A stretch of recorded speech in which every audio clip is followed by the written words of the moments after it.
Thank you, Dave, and good evening, Canada. Welcome to Wendy's Friday Night Football from Iverwin Stadium, which is kind of like a sauna here tonight. It is hot, it is steamy, 30 degrees Celsius, and you can probably add a few more degrees on field. The Humidex 37 degrees. The forecast is hazy here tonight in the Steel Town. Tom Higgins, the Calgary Stampeders, very well could be 4-0. They are 3-1, and remember a couple of weeks ago escaped a squeaker over those Hamilton Tiger Cats when they were in McMahon Stadium. On the other side, no more martial law. The little general is back. Well, you know, they talk about accountability with Ronnie back, and I know that he's talked to the players and has said, look, we got to have some fun. Sometimes that's easier than said when you're 0-4. And he also said what I thought was a little strange, be on time. So if players were late, I'm a little surprised that that shows there has been some lack of discipline. But is this what Ronnie really wanted to do at this stage of life? I'm not so sure. He was asked to do it. He's going to fill a role. And I do honestly believe when he says it is interim, that is what it's going to be for him. And another change this week, a brand new kicker for the Hamilton Tiger Cats, Mark Myers. Back is Marcus Howell.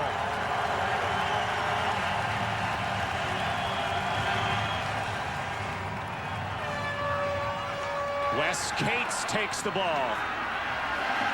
Up the middle he goes, and he's stuffed at the 30. We bring on Henry Burris and the Calgary Stampeders. Here's the offense for the Stamps. Our starting lineups brought to you by Tom's Tackles Heartburn Fast. Well, Henry Burris has really been on a roll, and because of this terrific receiving core we showed you in the pregame show, 3 out of the 8 top receivers in the league are a part of this group. An offensive line that has only given up 4 sacks, tied for best in the league with the Montreal Alouettes. So this group is functioning at an extremely high level. They're not making mistakes, and they are making it very tough for defensive coordinators around the league. Well, we're not going to bring the offense on just yet, or will we? They're bringing the kick team back here, and the Stampeders are going to make the Ticats redo it. And I mentioned Mark Myers in for Jamie Borum, the beleaguered kicker here, who's had some confidence problems, of course, has only made 9 of 15 field goals and some back spasms recently. Myers from Florida Atlantic has been in Rockledge, Florida, kicking and practicing, and got the call up this week, and now he is in a Ticat uniform. And again, the kicking game has been a big problem with the Ticats so far this year. Yeah, it really has. Jamie Borum wasn't getting the job done. Pat Fleming is having a very underachieving year as their punter, averaging less than 33 yards a punt, 38 yards a punt rather, but net 33. So the kicking team has been poor, along with a very sporadic offense. Myers again to Cates. And the penalty works out, in fact, for the Stampeders, and on the return they gain an extra 10 or 11 yards. And here comes smiling Hank Burris, and he's had a lot of reason to smile lately. Well, he has, because his offensive group is a well-oiled machine. Those are the numbers for Hank Burris through 4 games, and I can tell you what's been one of the unsung features of how well he has played. He has really used his feet well to buy himself some time. I mentioned earlier only 4 sacks given up. Well, he's a big reason why. He has moved around outside the pocket. He's given his receivers extra time to get open, and his game is really at an all-time high. We'll watch how they establish the run game as well with Joffrey Reynolds in the backfield. Play action. And to Jermaine Copeland to midfield. And a first down immediately. Hank Burris comes out throwing. Well, the Hamilton defense is really under some pressure tonight. The front 4 pretty good defensive ends, and Cotton and Cheatwood, of course, the push up the pocket from Peterson and Adriano Belli. Bernard Cox, the defensive back, converted the linebacker. You'll see him drop into the safety, and Wayne Shaw come up. In the secondary, well, they've made some mistakes. Calgary's seen that on film, and don't be surprised if you see the Stampeder offense use a lot of motion to confuse those defensive backs.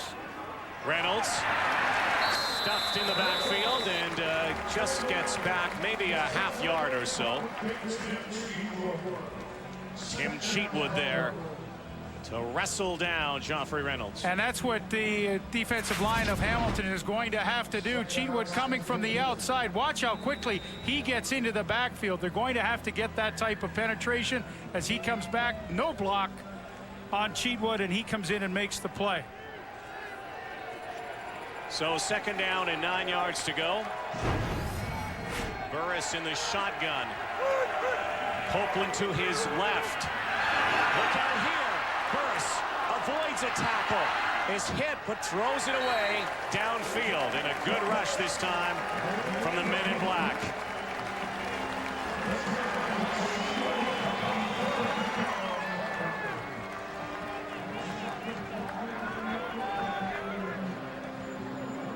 Well, that's a good start for Hamilton. I mean, you know, you get a quick first down, and then you know, 2 and out, and that defensive line is going to have to put some pressure on Henry Burris. Cavis Reed, the defense coordinator, talked to me tonight in the parking lot before the game, and he said, gosh, if we don't get pressure on Burris, we're in big trouble.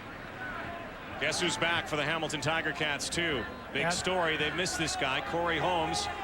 Of course, made a big trade with the Saskatchewan Roughriders to get Corey Holmes. Last year, a runner-up for the most outstanding player in the Canadian Football League.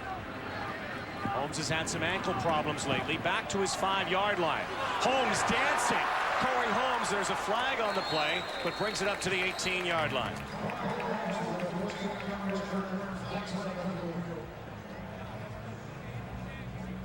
And they could not have asked Corey Holmes to come back any quicker as well, despite all of the coaching problems, the casualty of Greg Marshall, Jason Moss, of course, trying to get it into gear, and the kicking things.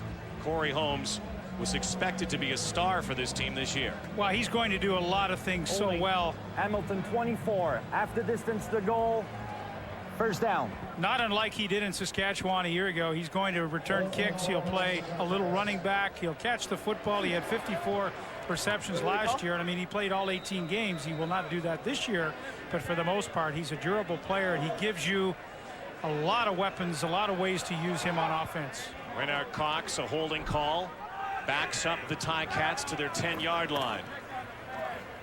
Fakes the reverse.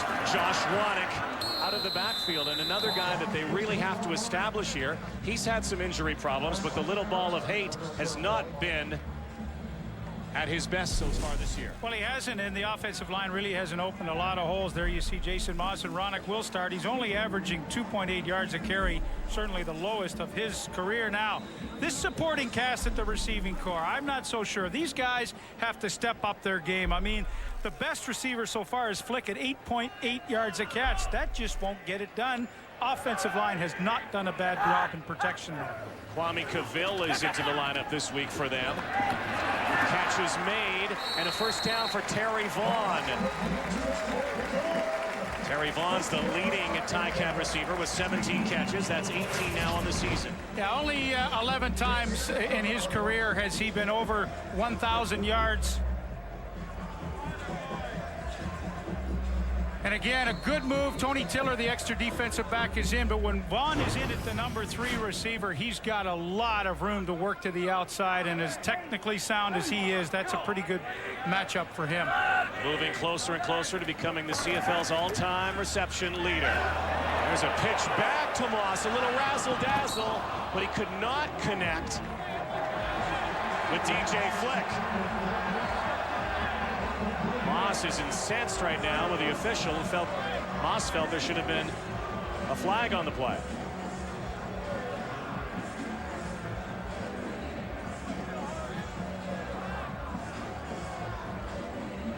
Jason Moss a little steamed. Interesting play there as they throw a little wrinkle at the Stampeders. They didn't do that 2 weeks ago. No, and that's one of the things that they really have to do tonight. I think Joe Paupau's offense is pretty vanilla, pretty easy to read and understand if you're a defense. I think they have to throw some wrinkles and a few more things at the Calgary defense tonight. 2nd and 10 now. Moss, lots of time here. To the sideline, no one, home again. And Moss was afforded a lot of protection, could not find a receiver. And really, the Calgary defense with the extra defensive back in, Wes Lysak comes in the game, and they played a zone, and they absolutely shut down the Hamilton receiving corps. Jason Moss had nowhere to go, just had to throw that one away. Moss and DJ Flick talking, so obviously he was looking for number 82. So that brings out The punter for the Ticats, Pat Fleming, last in the Canadian Football League with the average on the kick. And there is Kenyon Rambo. He's back at his 44-yard line. Fleming, the line shot to Rambo. He's stopped in midfield, but good position, and there is a flag back at the Ticat 30. I'll tell you about it when we come back. The CFL on TSN is brought to you by Coors Light, the Silver Bullet, and by General Motors of Canada and all its divisions.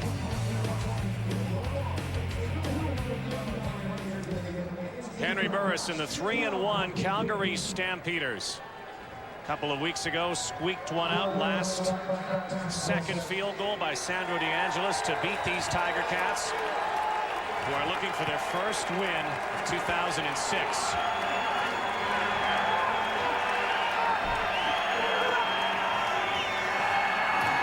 Burris over the top, picked off by Tay Cody.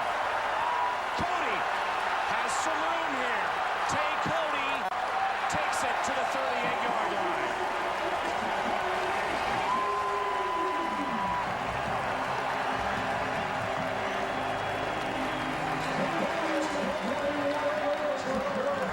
Well, one thing the Stampeders haven't done this year is beat themselves in their bunch formation. A little play action here, and looking downfield, it simply overthrows the receiver, Wes Cates. I mean, that was a bad throw, and Tay Cody with the easy interception. That one just got away from Burris. Now, keep in mind, it is absolutely as humid as it can be tonight, and maybe, just maybe, there's perspiration, certainly from the center, snapping the ball back to the quarterback, because that one just sailed.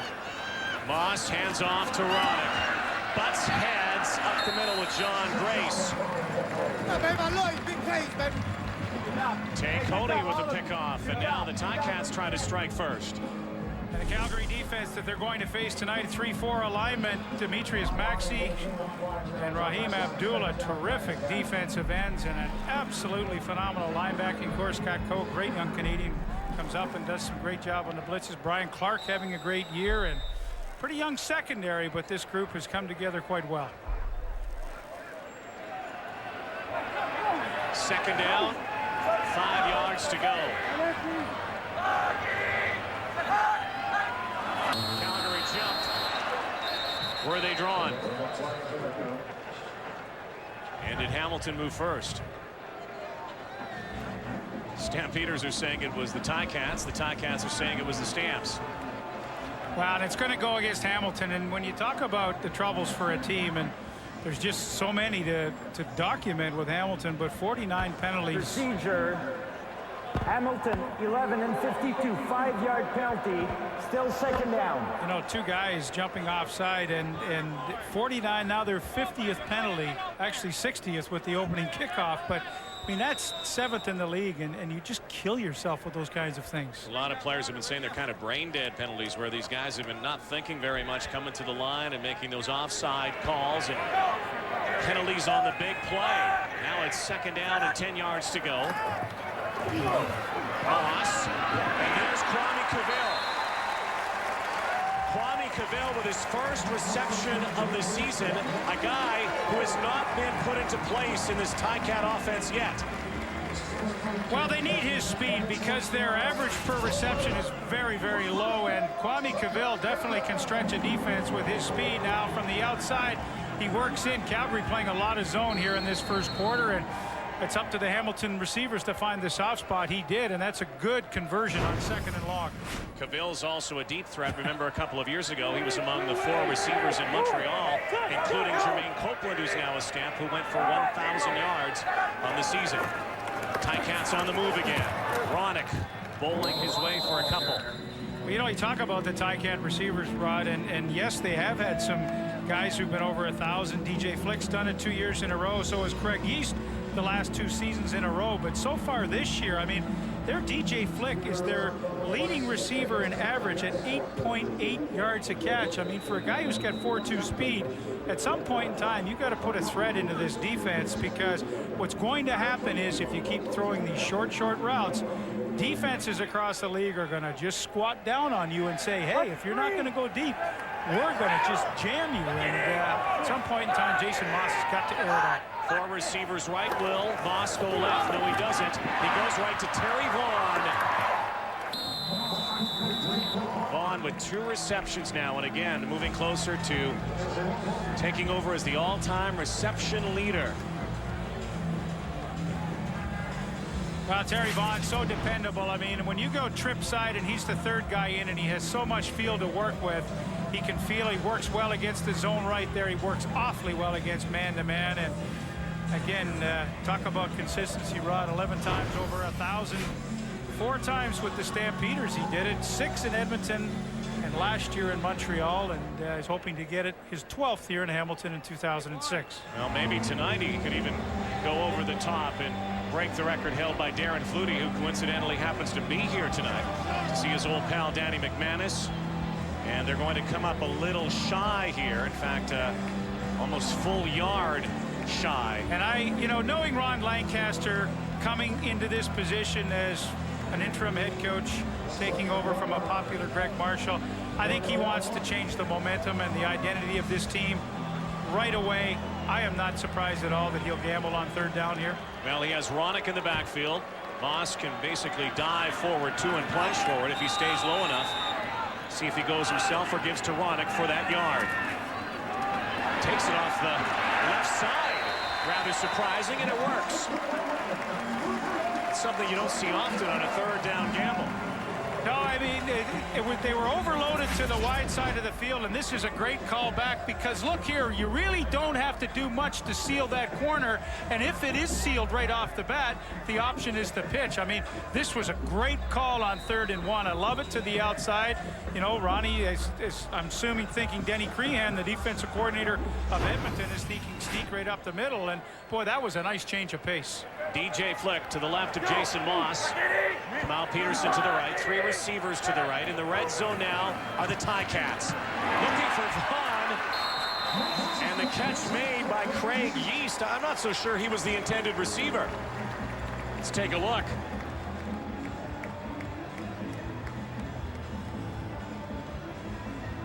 Well, this has been a nice drive that Jason Moss has put together. And, you know, offense, Rod, is so much about confidence and flow. Well, on this drive, they've made a lot of plays. They've got confidence. They've got nice flow. Joe Pau'Pau, his eyes in the sky this week. He's got the headset on up top, and maybe he's sending down some plays from up top. 2nd and 4, twin backs. Moss plunges forward. There's a flag on the play. You know, it's funny, we talked before the game, Rod, when you come into a situation like this, Calgary riding high 3-1, Hamilton 0-4, and you start talking about, well, what's going to happen in this game? And all of a sudden you start thinking, well, they got to win sometime. And you start going, you know. Calgary, 93, after distance for goal, 1st down. How good Calgary is. They're really good. Tom Higgins is going to have his handful tonight. Well, oftentimes in whatever sport, after a coaching or a managerial change, I don't know what the percentage is, but I can guarantee you it's high. Yes. The team usually comes out, responds with a victory. We'll see if that happens. You know, Matt Dunnigan talked about accountability, and it's going to be back to a new coach tonight. Ronick in the backfield, Moss behind center. The shovel, a flag on the play. And it looks like the Stampeders may have gotten to Jason Moss a little too aggressively. We'll see what happens here. You know, that's a tough play to run, that shovel play on the goal line, when you're expecting most defenses will blitz and come through gaps. I don't know. That's a tough call on the goal line. Major foul. Roughing the passer. Calgary 29. Half the distance to goal. 1st down. Well, Tony Tiller at the top of your screen there. Let's have a look. Here he is, the last man on the line of scrimmage, and the ball is gone. And there you see the hand to the face mask, and absolutely they're going to call that every time. Tony Tiller has done a nice job as the 6th defensive back in this scheme, but never let penalty cost his team. Straight forward and nowhere to go. I was going to mention that you're probably not going to see the shovel again from down low like that, so Moss decided to take it himself. He'll get another crack. Well, that's a play that Josh Ronick has run well, especially with Kerry Joseph in Ottawa last year, but that's, to me, that's not goal line offense. Midfield. That is so tough with blitzing, and you know, defenses, when they're backed up on their own goal line, they slant, they try to take away gaps and let the linebacker shoot through. Well, that's just, I don't know, Joe. I didn't agree with that one. Who was the head coach, of course, last year with Ronick and used that play a lot, but I just don't think it's a goal line kind of offensive play. Well, if they don't get in here, it's going to make it very interesting. This Calgary defense, known for its ability to hold. Second and goal now. Moss has the touchdown, but wait a second, there's another flag on the play.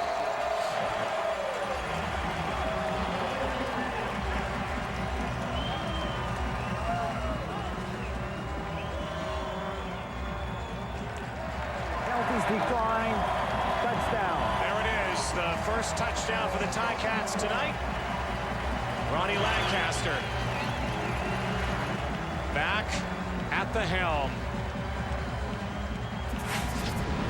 Well, the interesting thing in short yardage, when you get on the outside shoulder here with these guys inside, what a perfect way to go for Jason Moss. Now, this is the second time in short yardage that they've gone to the outside, kind of against the norm, but with great results. You know, it's just that angle. Everything's angles, and I don't know whether that was an audible. I suspect it was something they'd seen on film, and that was a set play that they've put in their package for short yardage tonight. Well, an impressive play that it ate up a lot of the clock. Only 4 minutes left in the first quarter. Mark Myers has his first point in the CFL, and Jason Moss has the first touchdown here tonight. I'm Archie. The CFL on TSN is brought to you by General Motors of Canada and all its divisions, and by Coors Light, the Silver Bullet.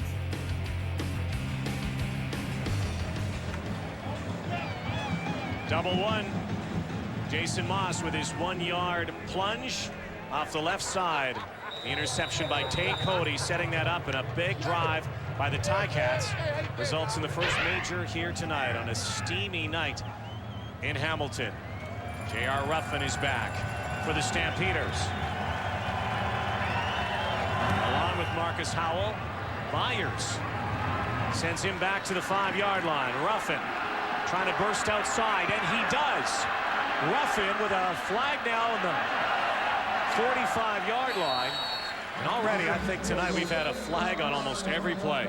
Seems like it. It really slows the game down. Well, Henry Burris, what a start this year he has had in the first quarter. Traditionally a slow quarter offensively, but the last two first quarters, those are the numbers. 15 out of 18, 3 touchdown passes.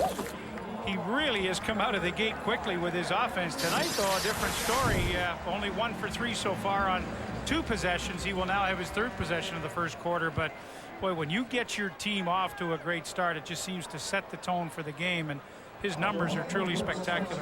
But the Stampeders, again, because of a penalty and a legal block on that return, sends it back to their 15-yard line where they will first scrimmage. And guess who's back in Hamilton?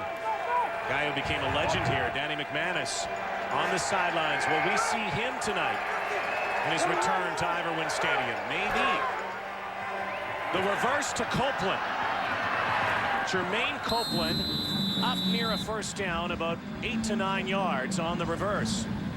Well, you know, Blackie, before the game, I went down to the end zone and had a nice long chat with Danny Mackey, and I've been good buddies for a long time, as he has been with so many people in this league. But you wouldn't believe the people that came up that just wanted to say hi. And we didn't really know them, but they wanted to shake hands and wish him good luck and thank him for the years in Hamilton. It was really kind of nice to watch. You know what he said yesterday? You know, they were asking him if it's going to be emotional coming back, and he said, well, of course he's not starting. He said, you know what? No big deal. It's happened to me before I've come back.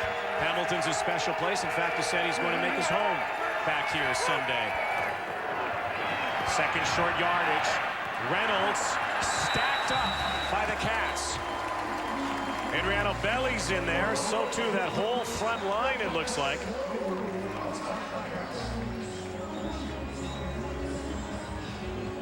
Well, this will be interesting. I really thought that the surge stopped them short of the first down. Adriano Belli and Devontae Peterson, the 2 tackles, really getting a good push.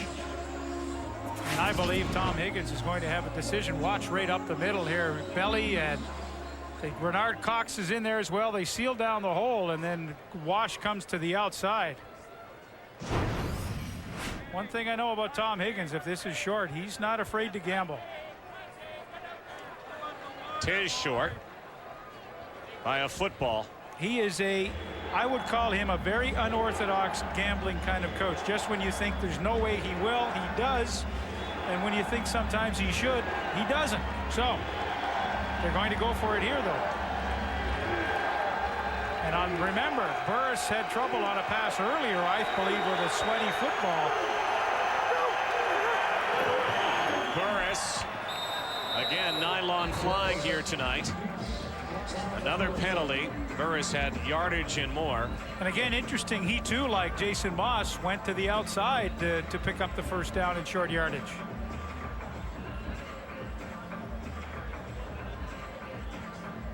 Here's Andre Proulx.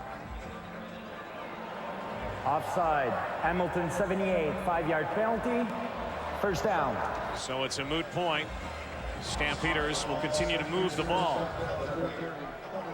Two-time coach of the year like Ron Lancaster. Tom Higgins with Edmonton in 03 and with the Stampeders 05, helping resurrect that football club last year. He gave his team a warning, though. They knew that these Cats could be dangerous here tonight. This guy always is. Joffrey Reynolds still on his feet. What a run by 21. Well, and Joffrey Reynolds leads all backs in yardage, average rather per carry at 7.6, and he shows you why right here. Ragnar Cox to the outside has an opportunity to make the play, but he is just can't hang on right here. He's got him. He's got him. Yeah, no, he doesn't have him. And all of a sudden, to the outside, Joffrey Reynolds goes. He gets his team out of trouble. They pick up the third down gamble, and now they're off and running. But here, Cox had to move, and he's lucky he didn't get called for face masking as well. Well, again, slippery tonight is Reynolds. The ball's a little slippery, too, on this hot, sticky night. Burris and company at the Ticat 50. Fakes a pitch and gives it inside. Reynolds again.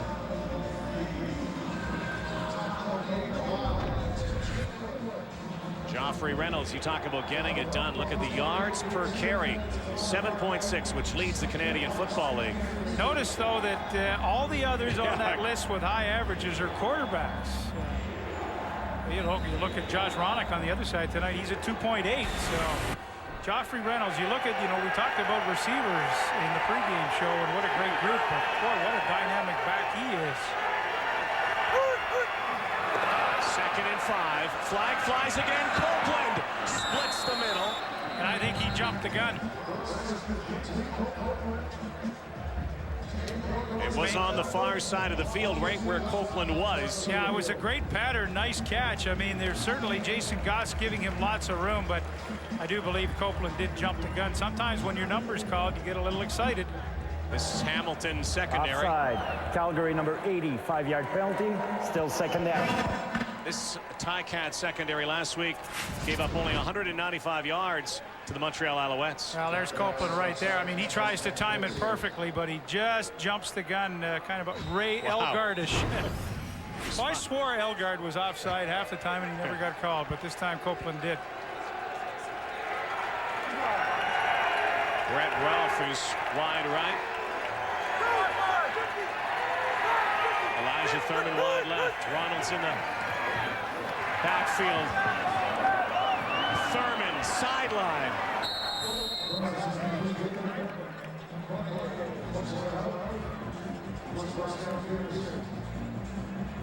Stampeders moving the ball. An injured Ticat in the backfield. Adriano Belli is down. Was down right away, but back up. For this, he gets back to the line. Well, when you've got Thurman and Copeland and Lewis all to one side of the field, I mean, that's a little scary. The Ticats they roll zone to the wide side of the field to protect, and then what happens when you do that, the corner's got deep third, he's laying way off. That allows Thurman just to hang around out on the sidelines, and that's a pretty easy pickup. Thurman last week, a couple of touchdowns, 14 catches so far this season. Kenyon Rambo Picks up a couple after the first quarter. Stampeders will go to the other end of the field and try to find the end zone themselves. The Ticats, thanks to an interception and a touchdown by Jason Moss, lead 7-0 in Hamilton. Here are the numbers after the first quarter. Our statistics brought to you by Rona, proud league-wide sponsors of the CFL. Well, pretty even. The real big thing is the one turnover, and it resulted in the Ticat touchdown. Tate Cody with the interception, and Jason Moss, 11 plays later, was able to get into the end zone for the touchdown, and the Ticats with a nice, pretty clean first quarter 7-0 lead. Stampeders, though, their furthest penetration of the night into Ticat territory. Down to the 34. Burris settles in and fires. And Henry Burris was hit in the backfield, and Tim Cheatwood has his hands in the air, but this is going to go, looks like, against Calgary, although now Tim Cheatwood's saying it's against Calgary or against the Hamilton Tiger Cats 49.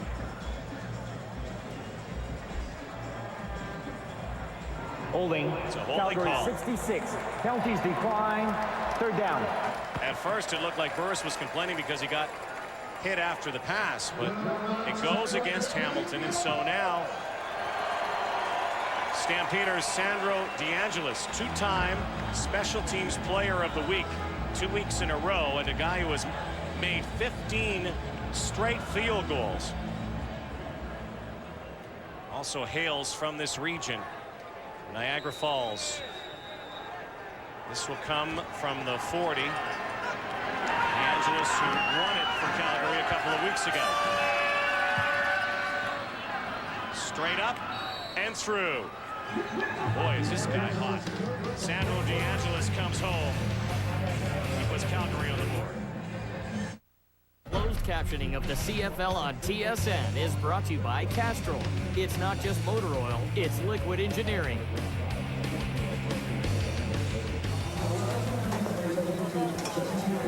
Oh, Blackie, they're torturing us. Look at that. Why would they put that, all that health food there that I would so dearly love to have? I'm surprised you were down there earlier. Well, so far, Is Brian Williams still down around there? Maybe he could grab some for us. Corey Holmes is back on the field. Sandro DeAngelis will kick this off after his 16th straight field goal this season. Holmes trying to find an opening. Behind blocking, hit from behind. Corey Holmes so far, however, has not been part of the offensive package. He's been part of the special teams so far here tonight. Well, he's had a bad ankle, and I'm just wondering, because he's not in, is it just still a little tender, and that's why he's only returning kicks so far. But Josh Ronick is left to do most of the work on the ground, and it has been a tough start for him this year coming into this game. Only 19 carries. That's what he did a year ago. 3 straight 1,000-yard seasons with the Ottawa Renegades, and so I think expectations were very high as they were able to get him in the dispersal draft. But so far this season, he just really hasn't been a huge factor. One good touchdown reception last week. Quick hitter to Terry Vaughn in the flat. Vaughn still on his feet. Fights, the veteran does, for 9 yards. Well, Jermaine Chapman really had him tied up quickly, but Terry Vaughn was able to just get away from the tackle and make something out of nothing. And you know, this is basically a good first down call. Get it out to your receiver, quickly let him find some running room. But look at Chapman, 41. He was in great shape to make the play about 2 yards over the line of scrimmage, but all of a sudden that turns into a better than a 9-yard gain. Again, moving closer, and now he is tied for second all-time, 966, with Alan Pitts. 6 away from 972. Direct snap to Ronick. The pitch to Moss. Downfield to DJ Flick. Little flea flicker to Flick. Works.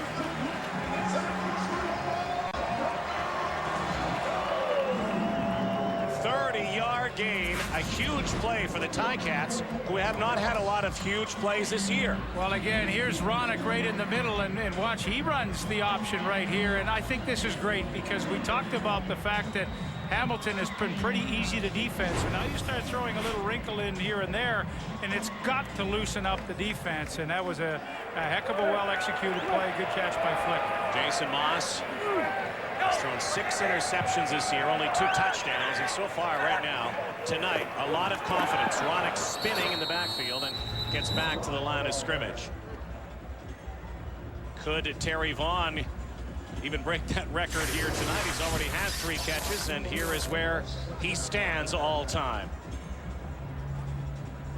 966. Well, it seems fitting because he's just been so consistent throughout the career, and again, you know, 11 times over 1,000. That is just phenomenal to me. You know, I'd be happy with 1 or 2 seasons. He's had 11 in a row. You know, a little extra something tonight too against his old team, the Calgary Stampeders, a team he won a Grey Cup with. 2nd down and 12. Moss hangs in over the middle, and there's an interference call this time against Terry Vaughn. John Grace grabbed him by the jersey, and that will move the yardsticks even more for the Ticats.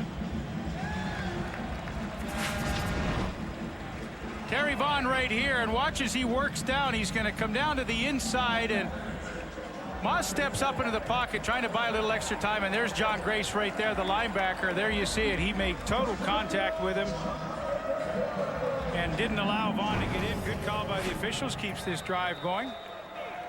Just outstanding defensive player last year in the CFL. John Grace, a 3-time All-Star. Terry Vaughn coming out to Moss's left. Ronick's in the backfield. 1st and 10 from the 25. Rolls left, and there's Vaughn again. Terry Vaughn tries to shake a tackle. He's a couple of yards shy, but another reception, and now Terry Vaughn is 2nd alone all time. Well, and this is really great ball control offense through the passing game. There they up the middle, and Terry Vaughn just sneaks to the outside. Very easy ball to complete and clear out, clear out, clear out, and then you just come underneath it. Hey, that's pretty easy, and you know what? These are great 1st down receptions because you're getting good, solid, positive yardage. Again, almost 9 yards on that play to Vaughn. 4 catches for Vaughn, 31 yards. 2nd and 2. There's Moss off the left side again. Jason Moss rumbles for a 1st down. And now it will be 1st and goal, Tiger Cats. Well, Jason Moss really playing a game with the end man on the line of scrimmage, and to the top you're going to see Scott Coe come right in there, and that's who Moss is looking at. If he goes straight upfield, well, Moss cuts inside, which he did right there, and pretty interesting play. Jason Moss really reading that defense well on short yardage runs, and again on that option. He is the Ticats' leading rusher this year, Jason Moss. Cats trying to find the end zone again. Moss, some audibles and a flag in the end zone. Took a little too much time. And that's a killer penalty. Violation. Hamilton, number 11, 5-yard penalty. Still 1st down. You know, those are killer penalties. I mean, this is a beautifully executed drive. They got the aid of a penalty to John Grace to keep it going. However, when you get down like this inside the 10-yard line, I mean, whoa.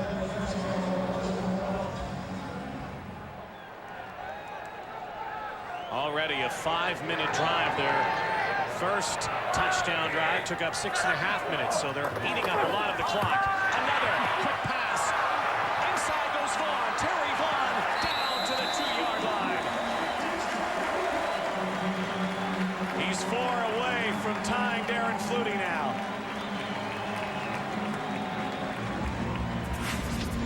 Well, Terry Vaughn having an outstanding night. He just works his way across the field, and folks, this is nothing more than sheer determination because you're coming inside with a lot of traffic. Now the fun starts. You know you're going to get hit, but look at the desperation in his play, how he desperately tries to get to the end zone, and Terry Vaughn is having himself one heck of a 1st half. What is it? So 2nd and goal again for the Ticats. Ronick stopped at the goal line. Raheem Abdullah, the CFL lineman of the week. Touchdown saving tackle. Boy, Calgary Stampeders run a stunt on the goal line. Watch this. Up. Then Cole comes right up and fills into the hole. Inside. Nobody to block for him, and Ronick can't run him over. And it was Scott Cole right at the goal line. So now Jason Moss is calling for a timeout, wants to talk with Ron Lancaster about this, and there seemed to be a little confusion as Julian Radlin came on the field. Well, I think that's a great thing. If you're not 100%, boy, you're struggling 0-4. You know, you can count on one hand how many opportunities you're going to get in the other teams inside their 10-yard line. So, good call. Get everything organized. Look at Ron Lancaster's face right now, like a voice of reason here. Okay, calm down. Let's settle down. Yeah. Let's get the touchdown. Been there, done that. How many times? He has certainly been there. Of course, Ron Lancaster and the great connections of all time throughout the league. Warren Moon and Brian Kelly represent the Edmonton Eskimos. Ron Lancaster and Hugh Campbell representing the Saskatchewan. I'm mad. Leif Pettersson would have been on that list. Why wasn't it Ron and myself? Well, Danny McManus and Aaron Fruity here in Hamilton are the representatives for making the connection. And now Hamilton tries to connect with the end zone. Big play here. 3rd and goal. The pitch on the ground, fumble, and the Cats blow it. That's the kind of season it has been so far for the Hamilton Tiger Cats. George White recovers the football. The CFL on TSN is brought to you by General Motors of Canada and all its divisions. And by Coors Light, the Silver Bullet. Well, the white knight on that play. George White with the recovery. Actually, a rather easy recovery because the Ticats botched the 3rd and goal. Ball slipping out of the hand, the gloved hand of Jason Moss. And so the Stampeders will take over. Henry Burris with a great fake, ball fake, and he did a lot of this a couple of weeks ago, and it caught the Ticats napping. Well, let's go back to that turnover by the Ticats. Jason Moss wears the glove on the left hand, the non-throwing hand. Much the reason that everybody in the league, or not everybody, a lot of quarterbacks feel that the balls are a little slipperier this year with the stripes sewn in on them. So, hey, was that a factor in this one? Who knows? But there you see, simply quarterback error. Josh Ronick, had he had a clean pitch, would have easily scored. Big play by Henry Burris, though. On that play action to Reynolds. Very effective play, and you have a guy like Jeffrey Reynolds in the backfield. CFL leading rusher when it comes to yards per carry. That is a nice weapon to go to, especially when you have 4 or 5 other pass-catching weapons.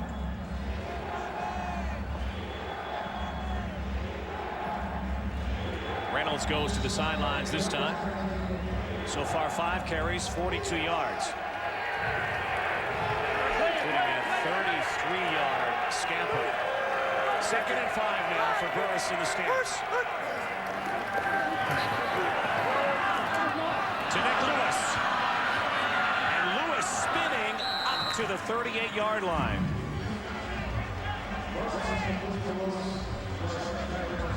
Former CFL Rookie of the Year. There's a little dance. His first catch of the night. Well, it's a beauty. You know, when they spread out the defense with 3 receivers to each side of the field and then you cross somebody underneath, it is just so tough for the defense. And Nick Lewis is fearless coming underneath there to make that catch. And more often than not, he gives you some great extra yards as well. 17th catch of the season for Lewis.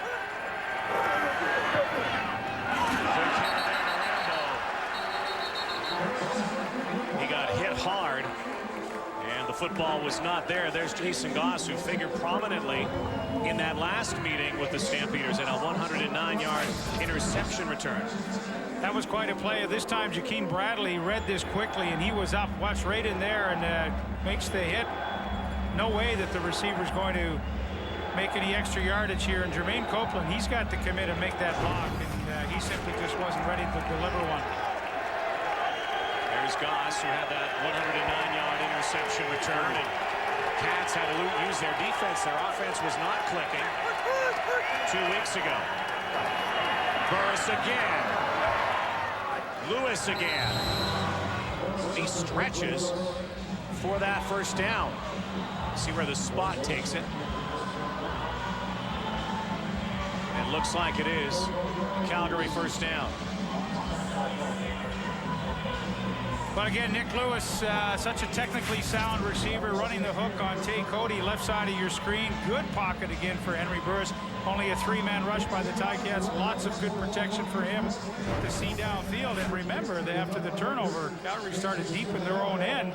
This is really the first good drive that they've put together tonight. They are starting to march. 6 receivers set to the flat for Rambo.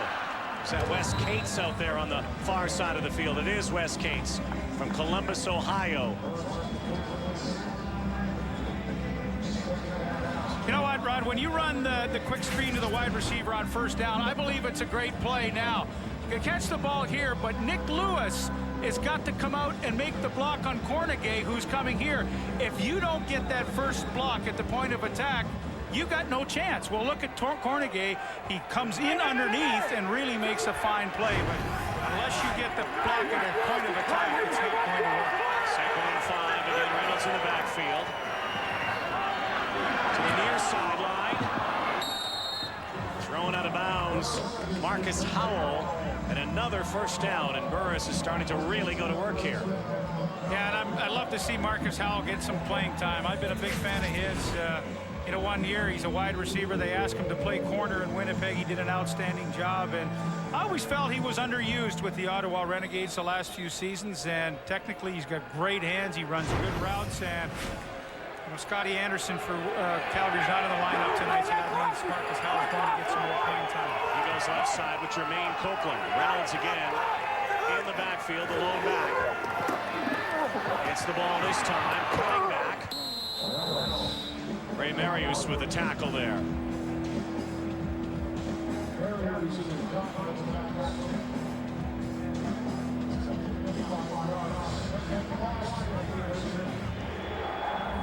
Stampeders, their offensive coordinator, Steve Barato, a former head coach in the Canadian Football League. Watching his team now start to march. This is something they did not do in the first quarter. Which they normally do. I think Steve Barato and Henry Burris have developed a very nice mutual respect and chemistry together. Again, a 6-pack package in receivers. Burris in some trouble here. Flags downfield. He throws it away. One official says that Nick Lewis is out of bounds. One says he is complete. We'll see what they do when they sort it out here. There are flags again on the field.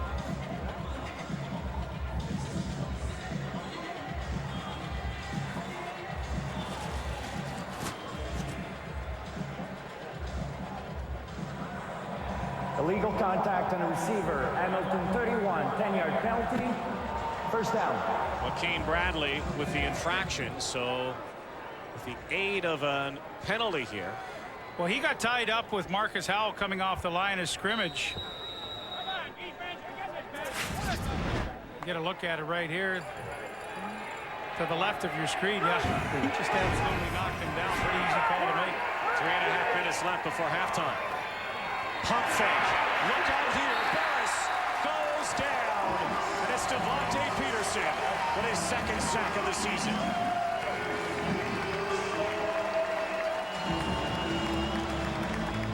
Devontae Peterson working over the right guard, Taylor Robertson, and he just keeps some extra effort here. Watch him. He just doesn't give up on this play. Henry Burris with the pump fake. He needs a little extra time, and actually Peterson breaks the double team to get the sack. 3-minute warning on the field. 7-3 Ticats in Hamilton.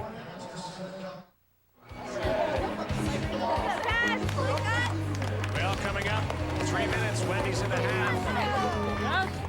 The boys are going to talk about this first half. Not exactly electrifying by any stretch. Ryan Williams will talk to Hamilton general manager Rob Katz about his decision this week to fire Greg Marshall after 4 losses.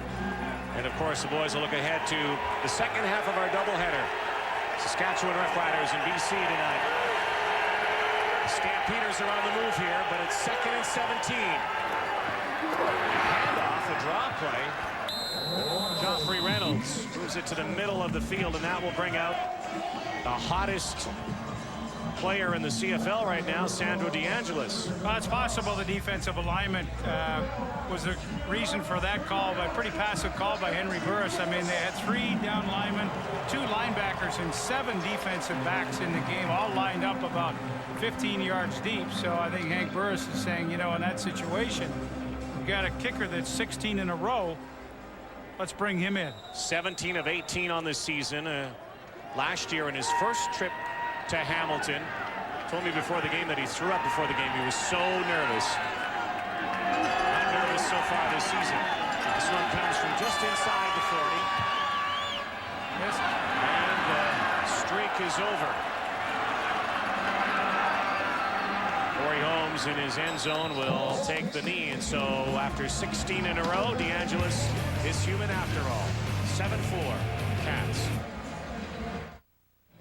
On the sidelines tonight for Calgary is Danny McManus. On the sidelines for us is John Liu. John? Well, guys, by Danny McManus's count, this is his 4th homecoming to a city where he used to play, but he says this one is giving him chills down his spine, and it's easy to understand why. In 8 years with the Ticats, he won a Grey Cup in '99. He has deep ties to the community with charitable work, and he's considered an icon in these parts. But even so, if he gets into this game, McManus says he expects to be heckled by these, shall we say, creative Hamilton fans. So if in fact that does happen, he's not going to take it personally. He said he's going to settle in Hamilton.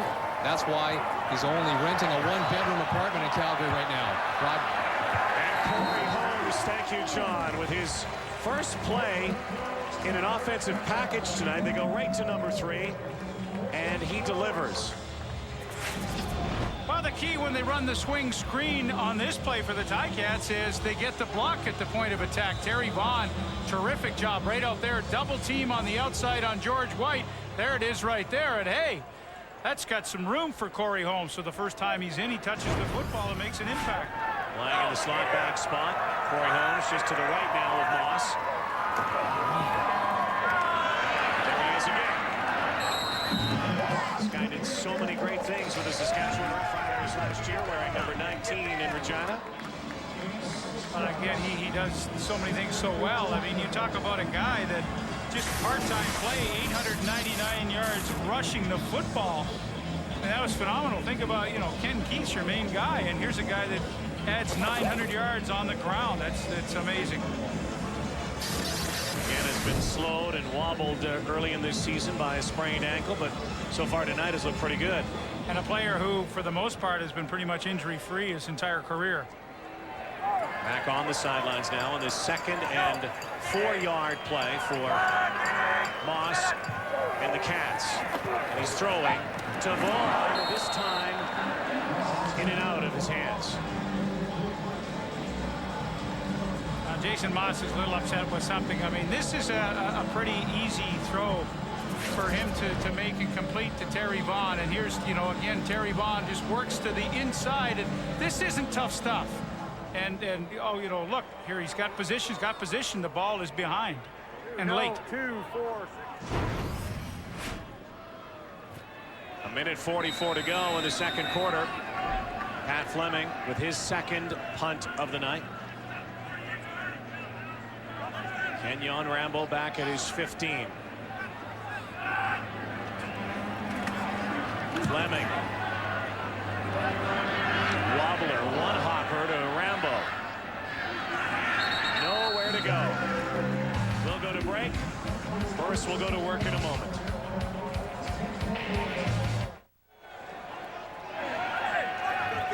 Final 90 seconds of the first half. Calgary.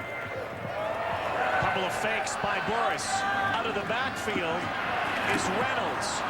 Joffrey Reynolds. He's had an outstanding first half tonight. He just makes people miss. I mean, this is a play that should be stopped for just a little gain, but I mean, he breaks tackles. He's done that all night, and you know, all of a sudden he gets his team some breathing room. There's a minute 25 to go, and I think Henry Burris will be in full-fledged hurry-up now because they easily have plenty of time to try to get it into at least field goal range for Sandro DeAngelis. 3-point deficit for the Stampeders.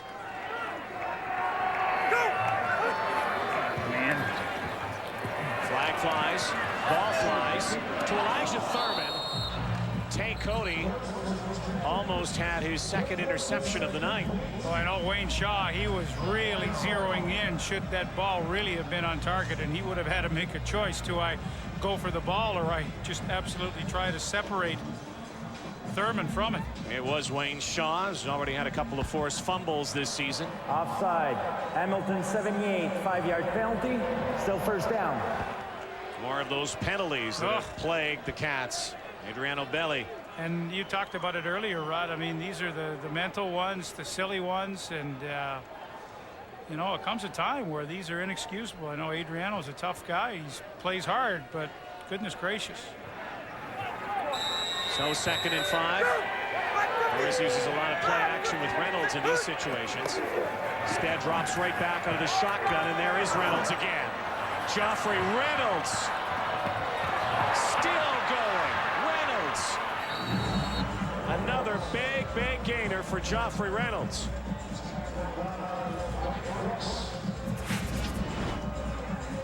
Look from the end zone here. Watch the left side of the Calgary offensive line. I mean, they just take off and start running. They seal off the inside. That allows Reynolds to get to the outside, and with all his speed, he is having a whale of a first half. You know, a couple of weeks ago in the first game with Hamilton, it was kind of interesting that they didn't really use Reynolds a lot, did not establish their drive with him. Tonight they really are doing everything through number 21.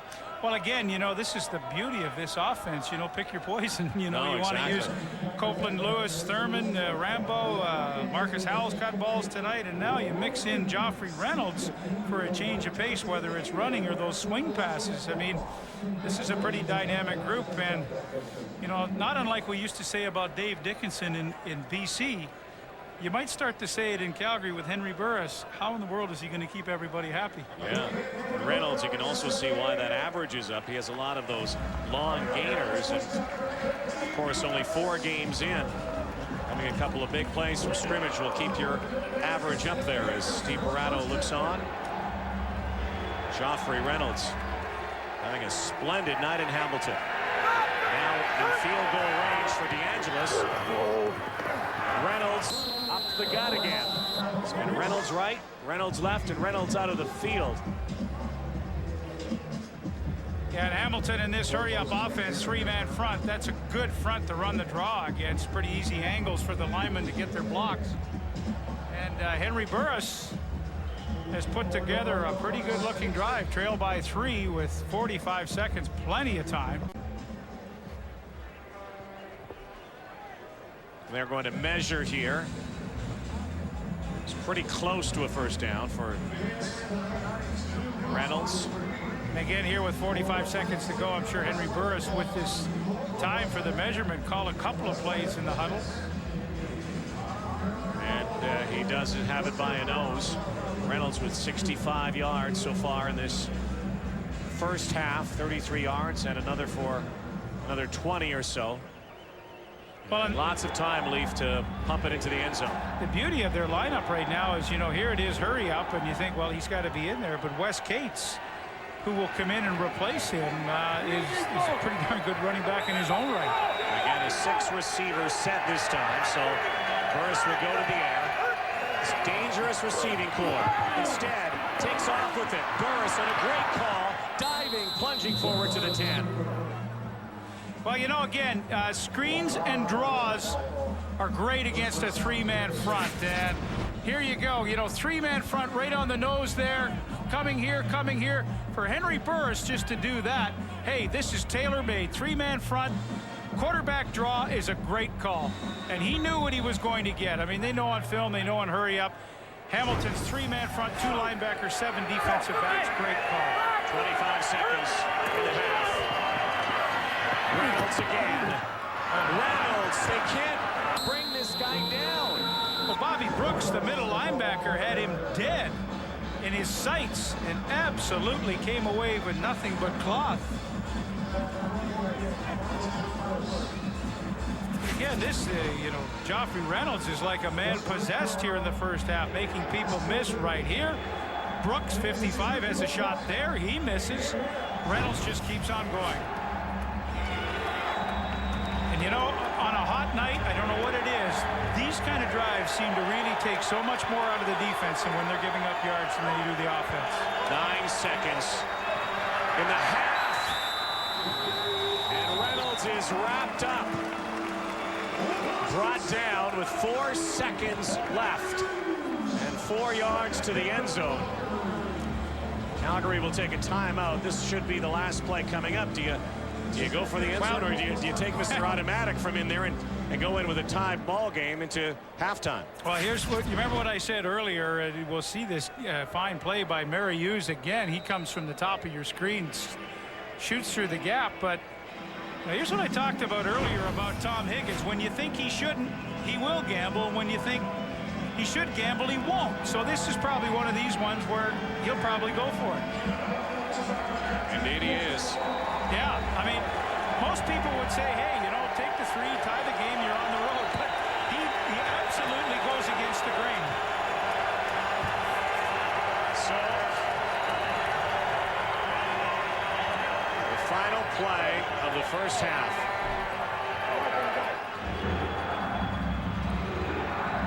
Well, I thought Hamilton's already used their timeout, so they can't be taking one. They used it on the 3rd down gamble. Burris in shotgun.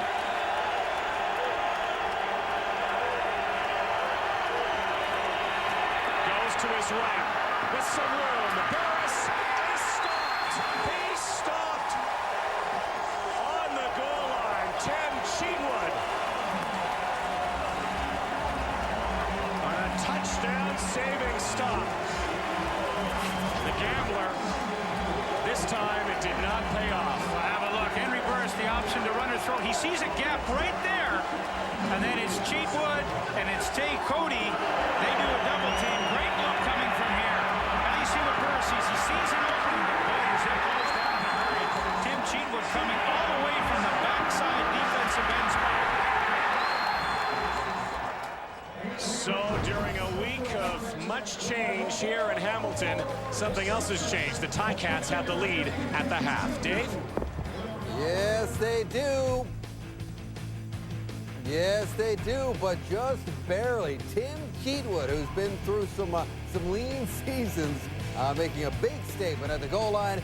These guys are going to have their statements on the Ticats lead. Brian Williams will interview Hamilton General Manager Rob Katz. We got all kinds of stuff coming up on the halftime show. There's the lone touchdown of the ball game so far. 7-4 Ticats. Live at the half, brought to you by Wendy's, the official hamburger of the CFL. Do Wendy's, do what tastes right.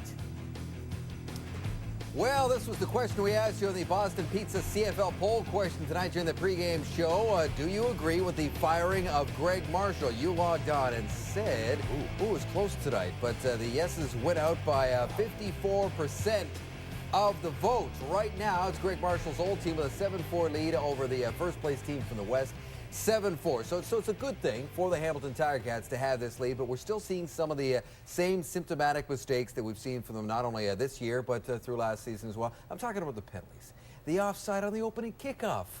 You know, that can't happen. They had the time count violation right before they missed on 3rd and 1. It's not fixed yet, but you got some positives, don't you? You're so negative, David. Can we just dwell tried on the to- positive Okay. just for Go ahead. once? Jeez. Please. Okay, there's lots to be positive about for Hamilton, particularly in light of the coaching change. You know, you see it time and time again. When a coach does get fired midseason, the team comes out fired up, and you see effort plays like this from Terry Vaughn. And it's fun to watch. Hey, I feel for Coach Marshall, but it's fun to watch a team and watching the effort. Look at Chad Cornegay here. This guy is around his ankle right here at the 51-yard line. Let's see how far he gets dragged here. 1, 2, 3, 4 yards down the football field as he's hanging on for dear life.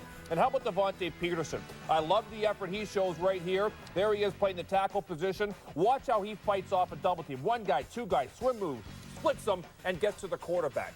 That is what you expect to see, and I'm happy I'm seeing because it means this football team is engaged. Jocko, now we're into that area. 14 points in 4 games in the second half for the Hamilton Ticats. Can they continue to play with that emotion? Well, defensively, they were up against a pretty big challenge against the number 2 rushing back in the league in Joffrey Reynolds. Well, early on, they held him in check. People swarming to the ball. Jock talked about the effort plays. Well, effort's all over the football field. They did a nice job on containing him early. And then you go to sleep just a little bit and you relax just a little bit against a back like this, and he will put up runs like this back to back. In the last drive, he simply went off. He's got 9 carries for 75 yards in the first half, Schultz.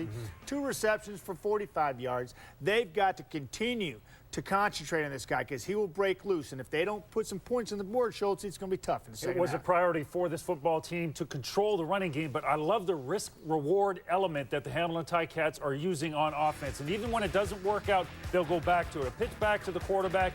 Moss has to throw the ball out of bounds, no problem. How about this for a risk? How often have we seen Jason Moss running an option, keeping the football, taking the risk with his body? The first trick play didn't work out, so what? Let's try another one. This time, Ronick to Moss, and he completes this one. As long as they go through the risk-reward scenario, they've got a shot in the second half to win this game. And where do we used to see those trick plays? Joe Paupaou. In Ottawa. Yes, a long time ago. And it's been showed for a long time. Maybe we're going to see a little bit more. Right now, the tricks aren't working. This was a trick. They were trying to turn the trick on 3rd and 1, but a bad exchange between Moss and Ronick leaves them standing there outside the goal line.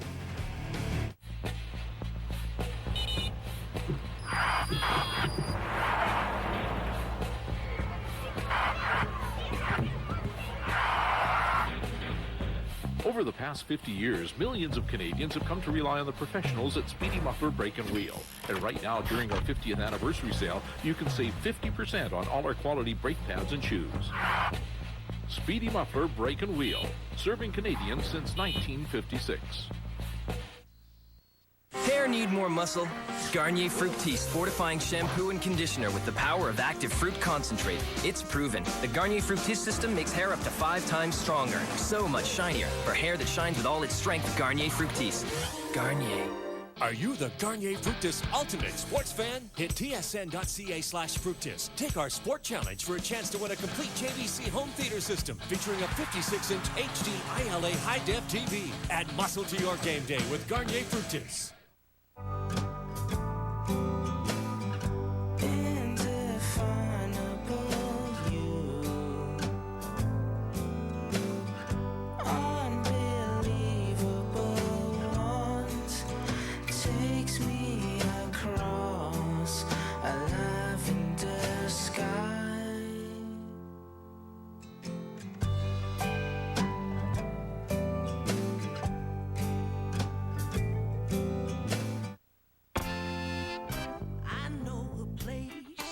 You invested in good times with family and friends.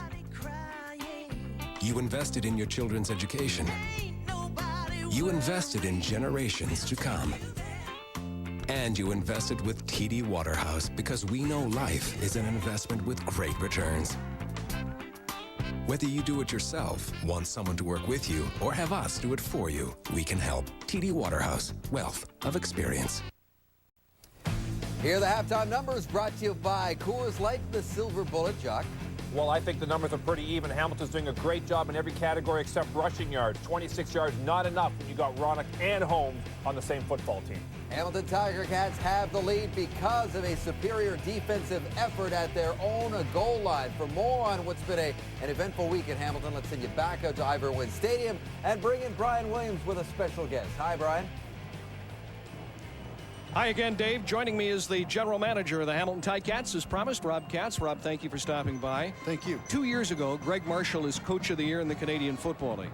He didn't forget how to coach football. Why was he fired? You know, it's one of the difficult parts of the business side of sports. No, but why? What did he do wrong? You know what? He's the head football coach, and unfortunately, you know, the organization, for all the changes that we've made, we were not getting it done on the field. So, you know, there's a certain amount of accountability, and that responsibility has to be shared, you know, throughout the organization. You know, Coach Lancaster spoke to the players about it. In the front office, we all share with it. You know, but when we sat down and really evaluated, there were some things, you know, that directionally, you know, we wanted to change, and we wanted to see some change. And unfortunately, you know, the timing was such that, you know, we gave it the weekend after the Montreal game. And but why only 4 games? A lot of people are saying to me he only had 1 home game. I know the signings of Ronick, of Moss, of Holmes, of Vaughn put the focus squarely on Greg Marshall. But what about Joe Paopao, the offensive coordinator? He hasn't done his job either. Why did you only give him 4 games? Well, I mean, if you look at where we are with the season, right now we're still 2 points back in the playoff race, and we've dug ourselves a bit of a hole. And if you don't come fighting out of it, then we're not going to be able to still focus and achieve the things that we want this season. So when we looked at the timing, coming off of this game, we go back and we have Montreal again on the road on a Thursday game. So you've got another short week. So timing-wise, again, it's the unfortunate side, but there's no right time, and we felt that we needed to make the move. A couple of quick questions. We're running out of time. If Ron Lancaster in the remaining 14 games goes 10-4, is he still an interim coach? He's an interim coach. And Ron's made that clear. We were very fortunate to have Ron, in the house, and for him to be willing to take on this additional responsibility when we decided to make a change. What it allowed us to do is keep as much continuity as you can through a major change like that. So, but he's made it clear that he'd like nothing more than to finish off strong, have a run into the playoffs. We've got the talent there to do it, but that this is likely Ron's last run. Couple of quick answers. What is the plan for the future? Do you go looking? Do you wait for people to come to you? Do you have someone in mind? No, we don't have anybody in mind. We've been proactive already. People have contacted us. We're compiling a list, and we have in this particular situation, we have the good fortune of being able to cast a wide net across North America, both Canada and the U.S., people that have CFL experience and others who've either played or have been coordinators in this league. And so, we're going to take our time and make sure that we make the best choice. Just a couple of seconds. The criticism of this organization is it's being run by committee. Yourself, Bob Young, Chris. I hear it was you that fired Greg Marshall and not Bob Young. Is that a fair statement? No, I don't think it's being run by committee. I think when we have to make decisions, we're making decisions. In this particular case... Who made this decision? This was an organizational decision. So this was a decision by committee. Bob Young supported this? Yeah, well, this was just an organizational decision. I mean, when we went over it, it was something that we talked about internally and felt we needed to do. I got to get to Dave Randorf. Yes or no? Did Bob Young support this? It was an organizational decision. If the guy ever runs for politics, Dave Randorf, he just might get elected. Rob Katz, thank you very much. General Manager in Hamilton. Dave? Well, not for lack of trying, Brian. We'll give you that's for sure. And speaking of trying, Burris was trying to get into the end zone. Tim Cheatwood said, not on my watch. Nope.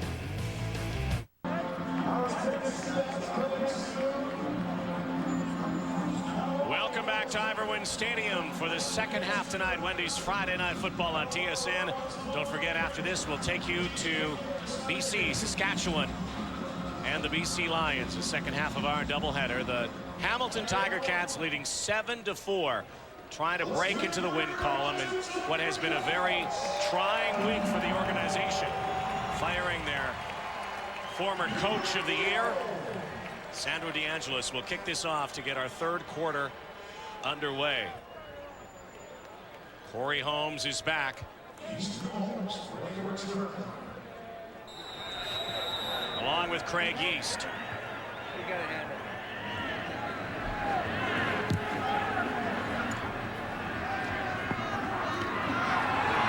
Here's Holmes. There's an opening. Corey Holmes brings it up to the 43-yard line.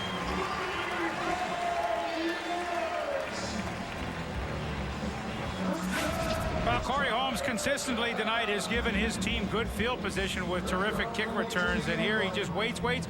Now the seam opens up. There you see the acceleration. Some good blocking. Ray Mary used through a dandy to spring him loose, and nice spot for Jason Moss to start this drive. This is the 5th week in the CFL. It seems kind of peculiar that we haven't had a return yet, punt or kickoff. Don't you find that strange? I find it very strange with the amount of talent that's out there returning kicks in the league. Jason Moss was looking for Vaughn. There it is. Terry Vaughn with his 6th catch here tonight. And again, moving closer, inching closer to becoming the CFL's all-time reception leader. There was a flag after the play on the sideline.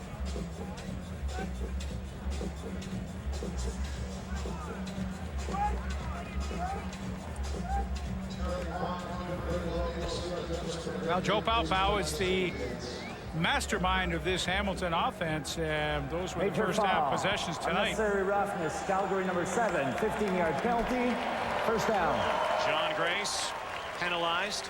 So now Terry Vaughn is 3 receptions away. A couple of penalties for Grace tonight. One interference, and now this one on the sidelines. And you know, tough to tell there if he was out of bounds. I suspect he was.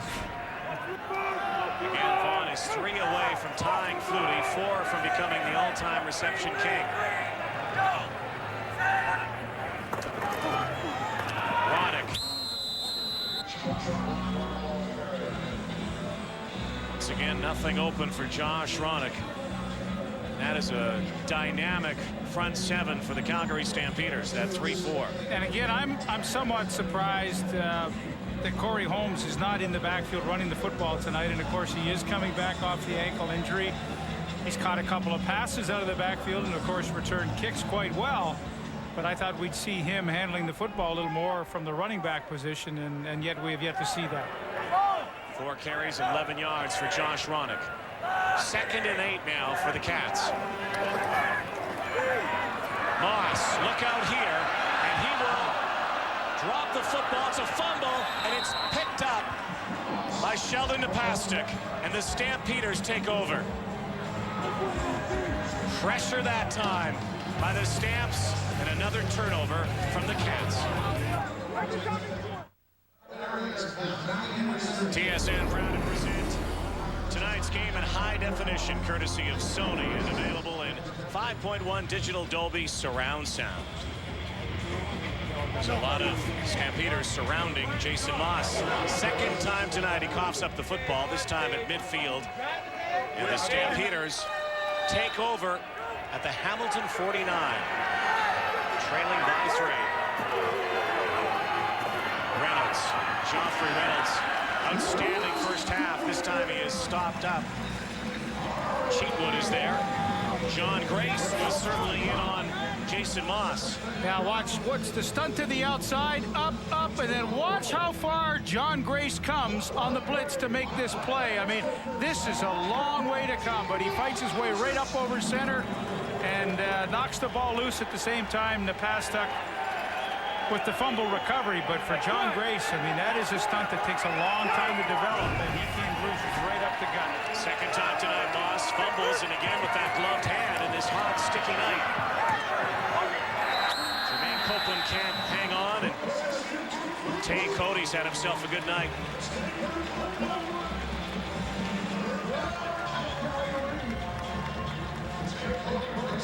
So Cody breaks up that potential reception. And the Stampeders go 2 and out. Bert Dales will come in. Well, you know, that's frustrating for Calgary, for Henry Burris, Tom Higgins, and Steve Barato. I mean, you get the turnover, you really want to take advantage. They've done a good job at that this year for the most part. But that quick 2 and out certainly wasn't what they wanted. Corey Holmes is back at his 5. Dales will angle to the sidelines.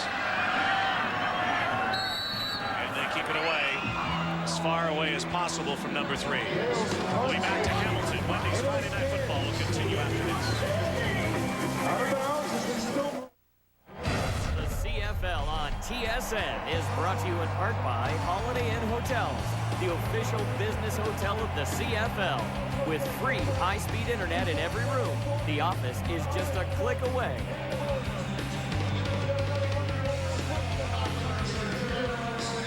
Well, coming up after this one tonight, we head to BC Place. The Saskatchewan Roughriders and Lions are standing by. Jason Moss. Again to Josh Ronick. Just is not getting much running room so far this season with the Hamilton Tiger Cats, and they are ready in BC Place. Chris Cuthbert, Glenn Suter. The Rough Riders trying to bounce back after being demolished offensively last week by the Calgary Stampeders, and the Lions Dickinson trying to get another win early in this year. 2nd and 5 yards to go.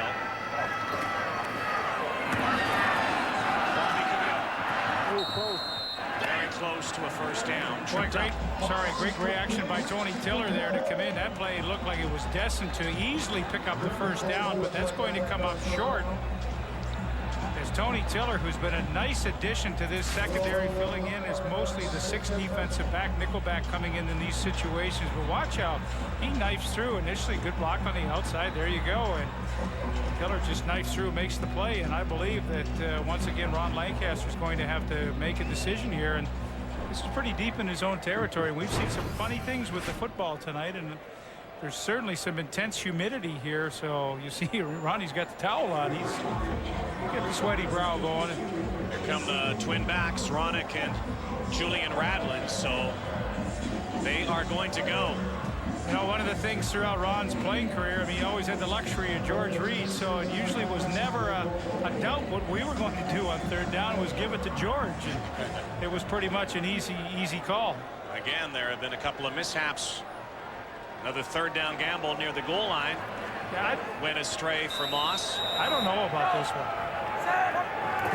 Moss straight ahead. And with the spot, needed about a half a yard. But you know, he took an awful shot there coming over the top. I believe it was Brian Clark. George White was in there too, and I'm sure they're going to get it, but watch over the top here. Jason Moss, it's a little high right there, and it is Brian Clark. See the old coach.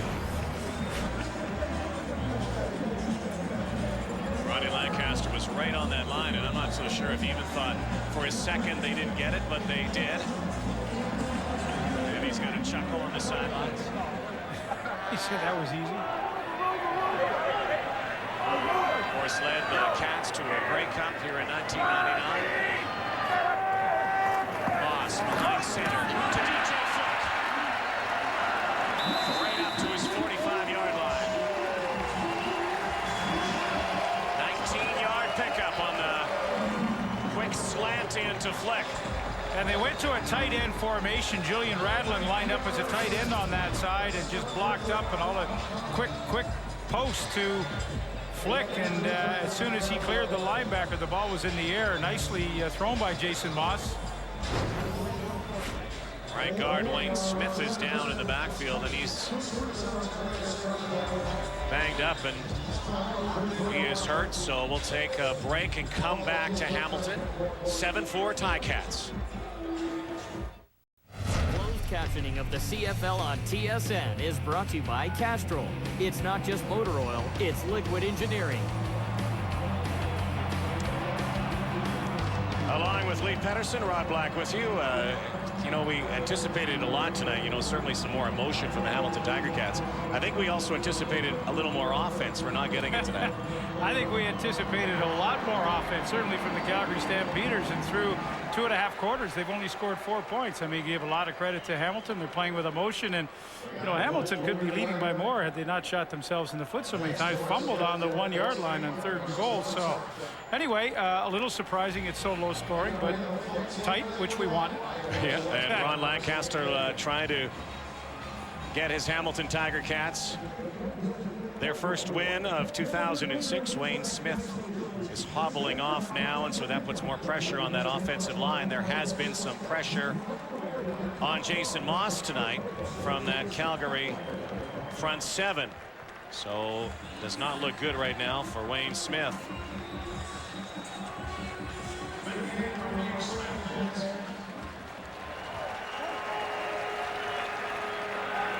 We'll get an update from John Liu. 1st and 10, Moss out to Corey Holmes. Look out here, he has some room. Holmes, the 15-yard scamper.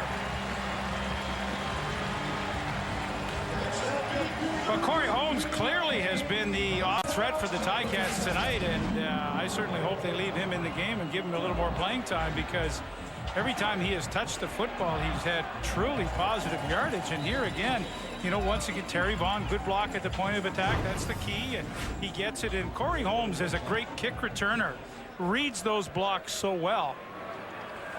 And I hope they keep him in for a little longer this time. 33 yards, 3 receptions so far. This time he gets the handoff inside, so the first running play. Again, we saw Wayne Smith go out of the game. He's being carted off the field, will be attended to. And Pascal Charron, the veteran, comes in. And he has been slowed this season by a bout of mono. Well, you know, I've had it twice, and you just don't recover overnight with that kind of blood disorder. And, you know, the white cells just get down and you can't fight infection. And it can take a long time. So Pascal Charron, he too, fighting back right now. 2nd down and 5. 6 receivers set for Moss. Look out here again. And Kwame Cavill has nowhere to go. Great read right there by the Stampeders. You know what? At this point in time, when they go to that side, Jermaine Chapman is up into that backfield so quickly. And that's the 2nd time tonight that he has made a play like that. You're going to see it again, but number 41, absolutely. When he sees that look, he accelerates up there. So you know what? If I'm Joe Paopao, I'm going to fake the block, fake the throw, and send somebody deep, because he's the perfect guy to do that against, because he reacts so quickly to those kind of screen plays. I think Paopau's got to file that one away for futures tonight. Yeah, absolutely. Nick Lewis is back. Chapman's on the line now.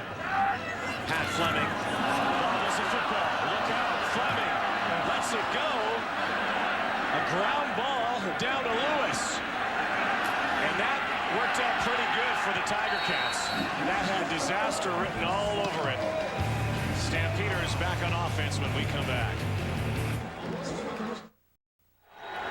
It is a low-scoring night in Hamilton so far. Burris to Rambo. Knocked out of bounds. Well, back to the kick by Pat Fleming, and you know, this is a one-hopper. He actually makes a really good play. I mean, this is tough. You got the heat coming, and you know what? Look at the job he does to. I mean, it's not much of a kick, but he got a great roll. Talk about making a half-decent play out of a disastrous situation. Yeah, he also could have been seriously smoked there. Able to get that off, only 24 yards, but that could have been not only a loss, that could have gone the other way. 6 points. Well, again, tonight, there has been a lot of missed tackles on both sides, and I'm just wondering with, you know, the humidity. I totally agree with you. It looks like there's been some trouble handling the football a little bit, but, you know, even tackling, I mean, you get the sweaty arms, the jerseys are absolutely soaked right through. So I'm not so sure that some of the sloppy tackling hasn't been because of the intense humidity.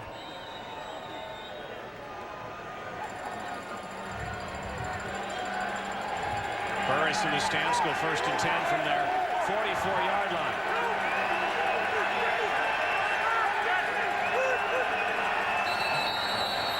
Movement on the line. And maybe a time count. No, it's procedure against the Stampeders. And one of the other things tonight, Rod, and it's been really hot in Calgary, but procedure. Calgary number 64, 5-yard penalty, still 1st down. Jeff Belon with the procedure penalty, but it's been hot in Calgary, but you know what?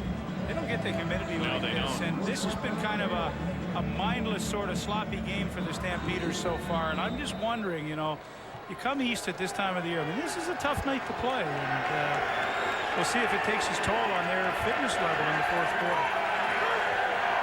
7 minutes to go before that 4th quarter. Reynolds carrying the mail again. So I think it bears talking about. I mean, this is an offense that's only scored 4 points tonight, but look what they've amassed so far this season. I mean, they've been at the top of the charts in almost every category. Points scored first. I mean, they average 28 points a game, yards a game, almost 450. That's enormous. And, you know, Joffrey Reynolds, so Hamilton's either doing an unbelievable job or Steve Barato's group is just not functioning at their normal level. Don't you find, too, though, early in the year after a blowout in one of those games with not really a great work of progress, those numbers are skewed because they only have played 4 games.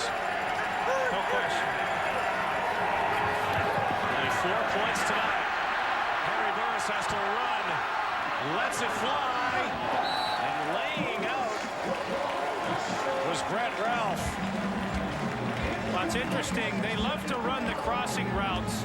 And the Hamilton inside linebackers, just at the snap of the ball, both turned to the inside and started looking for people coming across. So there was a lot of commotion, and you see that's where Burris wanted to go initially. But he really does buy himself some nice time with his feet. He does not complete the pass, but he still was able to get outside and have an attempt at it. But Hamilton on defense, you know, they've done their film study, and although Lewis has caught a few balls underneath tonight, the linebackers, Bobby Brooks and Juwan Armour, those guys were looking for those crossing patterns to bump them off their routes. Once again, Burke Dales is back, and so is Corey Holmes. Kind of a feeling that Holmes, one of these games, one of these moments, is going to get one and break one. Somebody's going to do it this year. Oh, what a surprise. Another flag. He's brought down at the 32. We'll tell you about the penalty when we come back to Iberwin Stadium. 7-4 Ticats. Well, no, you're not imagining anything. Calgary has the football. And as we were going to break, they explained that it was a procedure call against the Stampeders and then a roughing call against Hamilton. Now, Ron Lancaster is going ballistic on the sidelines over there and trying to figure this one out as well. Well, nobody, I mean, we did not see from, and now the officials. And now it's going to be, it looks like it's going to be Hamilton football. Because the procedure did come before the roughing.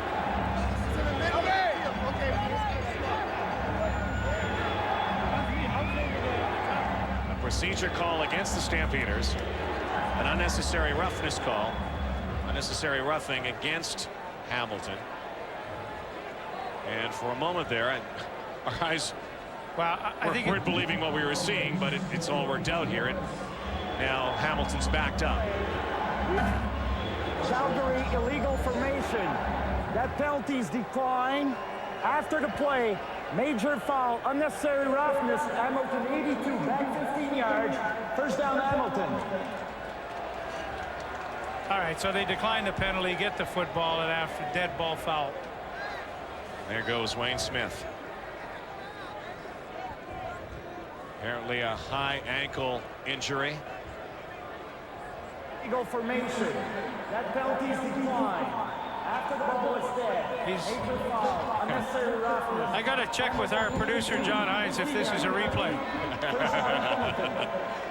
This is another explanation just to make sure that everybody got it. Old Andre must like this call.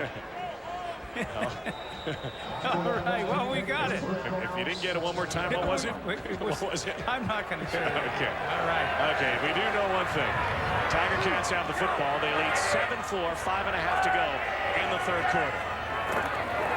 Moss will roll. And giving chase and bringing him down, but Yeast makes the catch. What a crazy night this has been here. And that just sort of typifies it, doesn't it? Well, Terrence Patrick had him in his sights, and all of a sudden, Jason Moss at the end of this play was able to complete a ball. Here's Patrick coming from the bottom of your screen. Watch, he's relentless. He doesn't give up, and he thinks he's got the sack right here. All of a sudden, he's got a completion, but it just gets back to the line of scrimmage. That's a lot of work for no gain. Again, the Ticats lucky the ball wasn't picked off and taken to the house. 2nd and 10 now. Kyle Peterson goes wide right. DJ Flick to the left. Corey Holmes is in the set here. So is Vaughn. To the sidelines and knocked out of bounds into that wall, which is so close. DJ Flick, you've played here. You know how close it is now. They do have rubber padding on that brick wall down there, but DJ Flick has been rocked. You know, you have to be fearless when you're running that kind of a pattern to the sidelines. He is going full speed as he makes the catch clearly out of bounds. And, boy, you know, the touch from behind by Tony Tiller, 29, he right in the back there. And, you know, and people will say, well, heck, he's out of bounds. That's roughing. But, I mean, at full speed, guys, you know, when you're right on the sidelines, you're allowed to make that play as a defensive back as well. And I think Flick's okay. Stampeders should get some good field position here. Fleming is at his 2-yard line.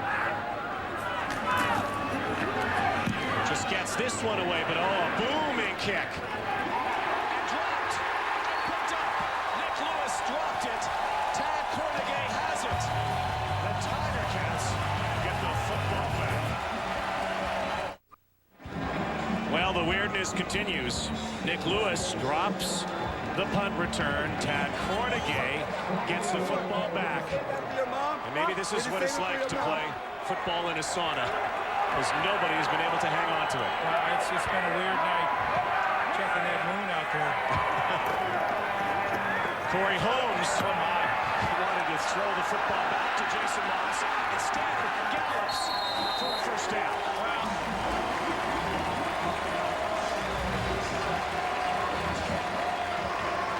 Well, this is some kind of play. On the handoff, you know, you clearly see that as he hands off, Jason Moss is going to come over right here, and he's expecting to throw. So what happens? Oh, Holmes says, well, I better run this way. And look at the block that Moss throws on John Grace. And this was all set up by a terrifically athletic play by Tad Cornegay. Watch here how he curls, rolls, and makes the recovery all at one time. How many times have you seen players look absolutely ridiculous going after a fumble and trying to pick it up? That was a thing of beauty, the way Cornegay rolled, scooped it, protected it all in one shot. Extremely athletic. White City, baby. Stand up, baby. Cut the jersey.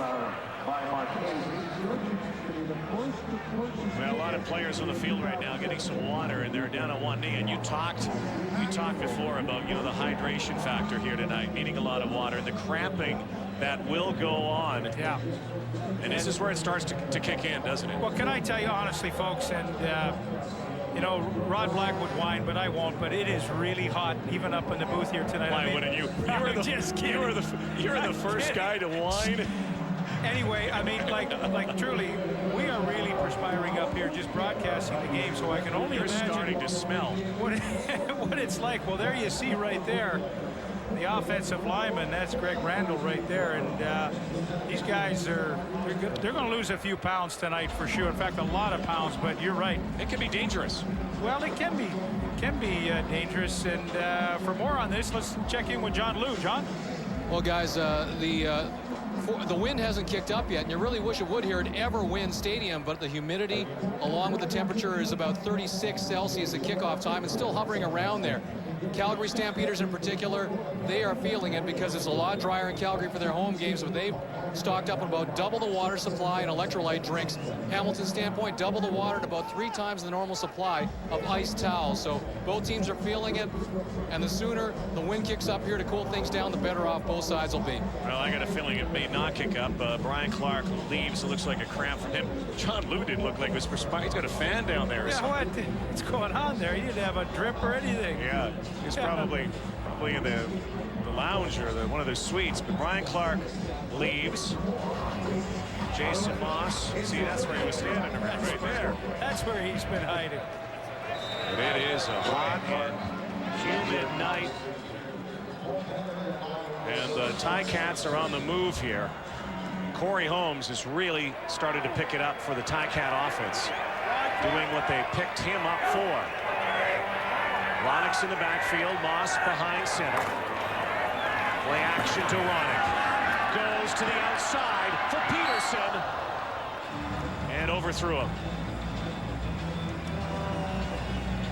Well, a reminder that you can vote for the Rogers Player of the Game. You can cast your vote. Text messaging, go CFL, internet, CFL.ca. Rogers Player of the Game. And then maybe Terry Vaughn, who could become the all-time reception leader, maybe even tonight. John Grace has had a pretty good game. A lot of pressure on Jason Moss. I think it might be a defensive player that comes up with a huge turnover at crunch time and wins the game for somebody. It just seems like Reynolds had a great second quarter. So 2nd and 10 now. Moss stays in traffic. There's Vaughn. A spin down to the 5-yard line. And what a play by Terry Vaughn. What a pass by Moss. Bullseye.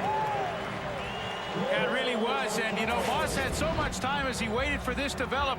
Again, Terry Vaughn from the inside, third man in, working to the inside. But watch as this play develops. Brock Ralph coming from the other side. And, no, I think he was going for Terry Vaughn all the way. I mean, the longer that play goes, you know, guys are going to run into each other, especially when they're coming over the middle. But we just did the player of the game promo, and all of a sudden Terry Vaughn, who's certainly a great candidate, makes a huge play to keep this drive going. Could be a historic night for Vaughn tonight. 2 to tie Darren Flutie, 3 to become the all-time reception cap. Moss may have to eat it here, but he does. Throws it away. Jason Moss had nothing in the end zone, and the play did not develop from the beginning. You know, good speed at the defensive ends for Calgary. Raheem Abdullah, Demetrius Maxey, and Terrence Patrick when they're in this 3-4. And, you know, in a 3-4, you got to get that good outside leverage. And Raheem Abdullah really did it there. I mean, he's a terrific player. 59 CFL game, 25 career sacks. So, you know, he gets a sack every 2 games. That's pretty decent production over your career. So second down and goal. 3-point game. 1:45 to go in the quarter. And a lot of motion on the line. And might this be a procedure call against Hamilton? And oh, you can see the look on Moss's face. They've done it to themselves again. Well, when they've been in the real scoring zone, 5-yard penalty, second down repeated. Inside the 10-yard line, they've turned the ball over on a fumble. They've had a delay of game, and now they've had a procedure call setting them back. And look at the penalties tonight. 20 penalties in this game. We've had a lot of orange flags on the field as Jason Moss chats with Kevin Eakin. Chadrick Williams goes out. So now Moss, his team backed up. It's again second and goal, but now it comes to near the 14-yard line.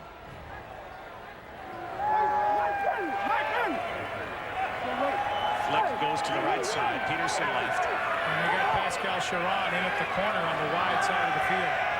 In for Williams. They look for Vaughn. No. Moss dancing. And room. Jason Moss. And he stopped short. And once again, the Ticats can't find the end zone. And he took an enormous hit. Now he's getting up, but Calgary Stampeders taking down. I mean, you can see that develop. I mean, the coverage is so good by Calgary, and then all of a sudden, when Moss was able to use his legs to break containment, he sees a gap, and then he's off and running. And watch the hit right there. Abdullah and Cam Yao, who's in replacing Brian Clark, number 44. You're going to see it one more time here. And I think Yao is the Abdullah took a shot from his own player as well. And Raheem is up, but Cam Yao is not. Cam Yao's down, and they attend to him. Raheem Abdullah, of course, played with Jason Moss in Edmonton, teammates. But again, Hamilton Tiger Cat drive. They could be leading this game by 20 points. Yeah, it could be 21-4 for sure. They've really missed some opportunities here. And again, you know, hey, Blackie, they're 0-4. I mean, the good teams don't miss those opportunities. I mean, they when they have an opportunity to put you away, they do. So many changes, so much optimism before the season, and now this man is in charge, trying to turn things around.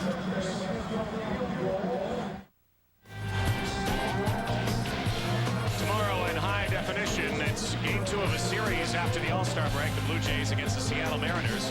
Jays trailing 5-3 in the 8th inning tonight. 4 o'clock Eastern start tomorrow from Rogers Center.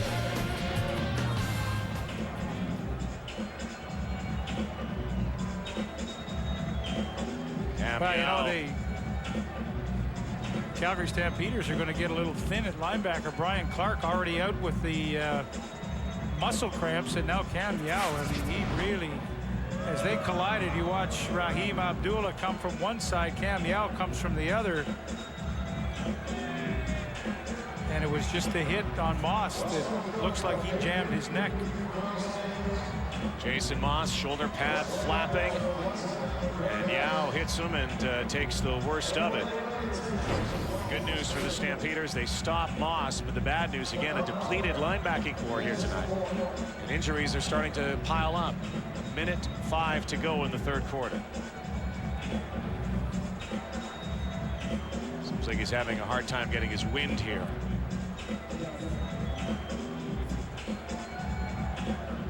Well, Ronnie Lancaster, when play does resume, will not gamble here. I mean, he's got 3rd and goal from the 2, and I think, you know, he's got to start at some point putting some points on the board and taking advantage of these opportunities. So he will have the newcomer, Mark Myers, in for his first field goal attempt as a Ticat. You know, in college at Florida Atlantic University career, he was 43 for 59. Now, in college, I could tell you that is a most impressive record. And he's been with the Cats since training camp, and this is his opportunity. Although it's, you know, if I'm starting my career, I don't mind starting with a 10-yarder or whatever it's going to be, 9-yarder.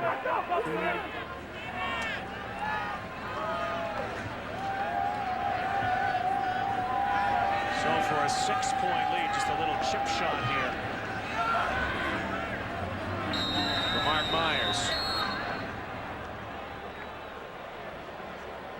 And a time count violation, perhaps. What's this all about?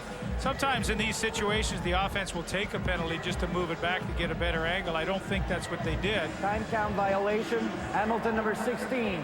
Penalty is declined. Ball will stay on the 1-yard line. Still 3rd down. You might as well try, and they know this is kind of a funky little angle here.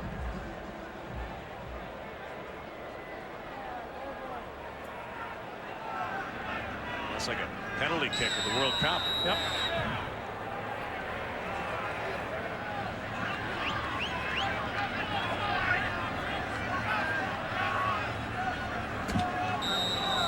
Myers very deliberate.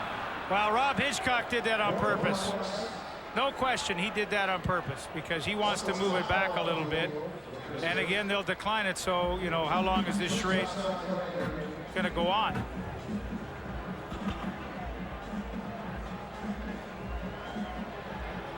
Offside. Hamilton, number 42. Penalties decline. Ball stays on the 1-yard line. Clock will start on the snap. So here you go. He has a look. I mean, he's doing it on purpose.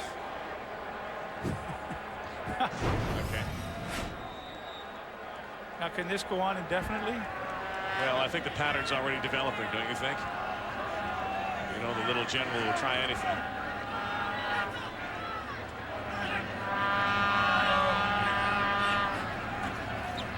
Kick is booted straight through the uprights. Smile from Lancaster. 6-point lead. And speaking of Rob Hitchcock, he's been around the Tiger Cats for a while, and here's what he had to say this week about the Greg Marshall firing. Being close with Greg, I thought he did a very admirable job. You know, like I said, he was green on a few things, but week 4, we didn't really think it would happen. Week 4, maybe if we lost a couple more games, and maybe. But Greg's a good coach, and he'll be okay. Well, that was a sentiment, I think, from a lot of the players here. Yeah, kind of me too. You know, I thought, you know, heck, had one home game, and I thought 4 games might have been an early hook. And in fact that the Argos were 1-3, and you're only 2 points out of the playoffs. Rambo on a reverse. Kenyon Rambo, and a big ramble from him to the 40-yard line of Hamilton. Well, the Stampeders use that play very effectively. They'll run it with Copeland, they'll run it with Lewis, and now they run it with Rambo, and everything goes to the right against the grain, and they run it from the bunch formation, fake to Reynolds. The pitch influences the middle linebacker, so Brooks is gone when Rambo breaks through the line of scrimmage, and that's the guy that would have to make the play. But the pitch move influenced Brooks, and he wasn't there. Should be the final play, barring penalty of this third quarter. Bobbled snap, Burris hangs on. Throws to the wide out, and the catch made first of the night.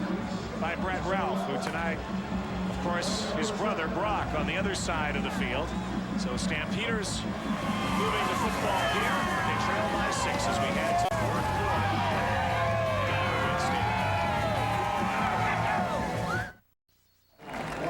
Well, we don't have a lot of numbers after 3 quarters. Stats brought to you by Rona, proud league-wide sponsor of the CFL. Well, interesting to see that the Ticats, all their 10 points coming off Calgary miscues tonight. A pretty interesting game evolving, almost like a little boxing match. Nobody really trying to take control of this fight, and a lot of sweating. A lot of sweating. We're sweating tonight, but just in the back of your mind, do you not feel like you're just waiting for Calgary to break out? And I mean, they've got a drive going to start this fourth quarter. Well, the Hamilton Tiger Cats also, a trend here has been that they have not been able to score in second halves so far this year, and the Stampeders held to just 4 points with his high-powered offense. Pump fake. Burris. He has Rambo for the touchdown. Just like that, Kenyon Rambo puts the Stampeders in front with the point after to come.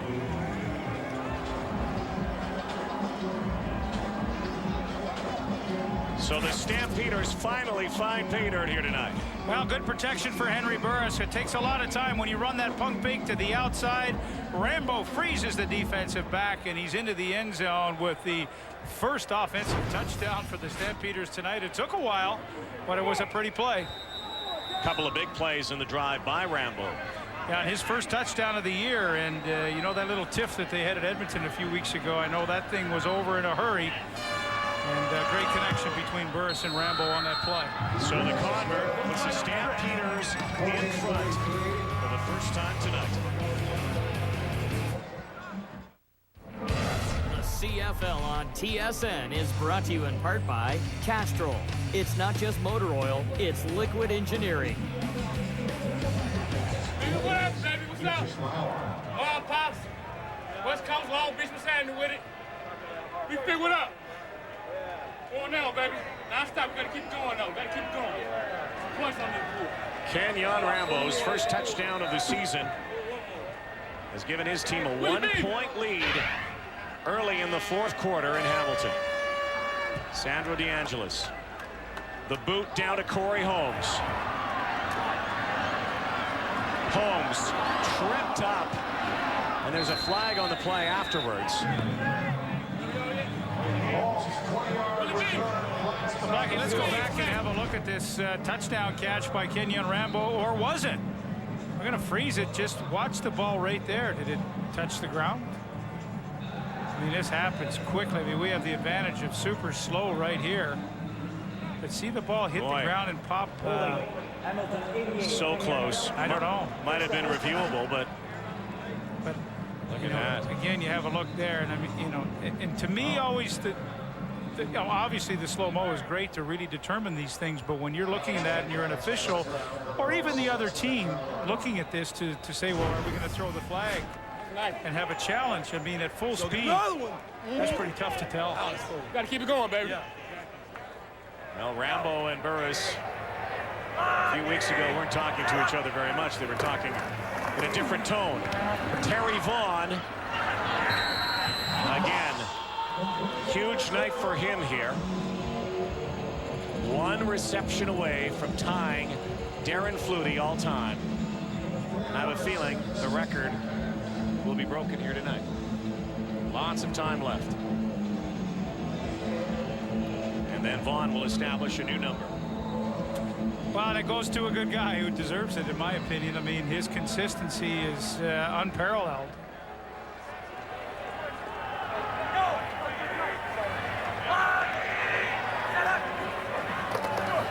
Moss taking off on 2nd and 6. And there was absolutely no opening there for him.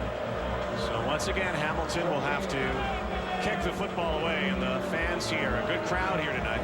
They are very restless. Well, they try the quarterback draw, and Raheem Abdullah just slices down from his defensive end spot on this. I mean, initially it looks like there's some openings, and You know, they're expecting Abdullah to come straight upfield, but he goes to the inside on Ryan Donnelly, beats him easily. And that's not what Moss thought he was going to get in a pass rush, obviously. He thought the ends would crash to the outside. They came inside. High snap. End over ender from Fleming. Nick Lewis will hang on to it this time, but brought down at the 53-yard line. Cats come up empty. Burris back at it in a moment. Well, for every sack in tonight's game, Purolator will donate the QB's weight in food to a local food bank. Purolator, where business is going. The sack leaders so far this season, 14 for Winnipeg. Ticats now with 6. Stampeders have 10. Our sack attack brought to you by Purolator. Earlier tonight, Tim Cheatwood got to Henry Burris, and right now this Ticat defense is going to have to hold. 13 minutes to go. You have a feeling the Stampeders, after that last offensive series, finally finding a way to explode.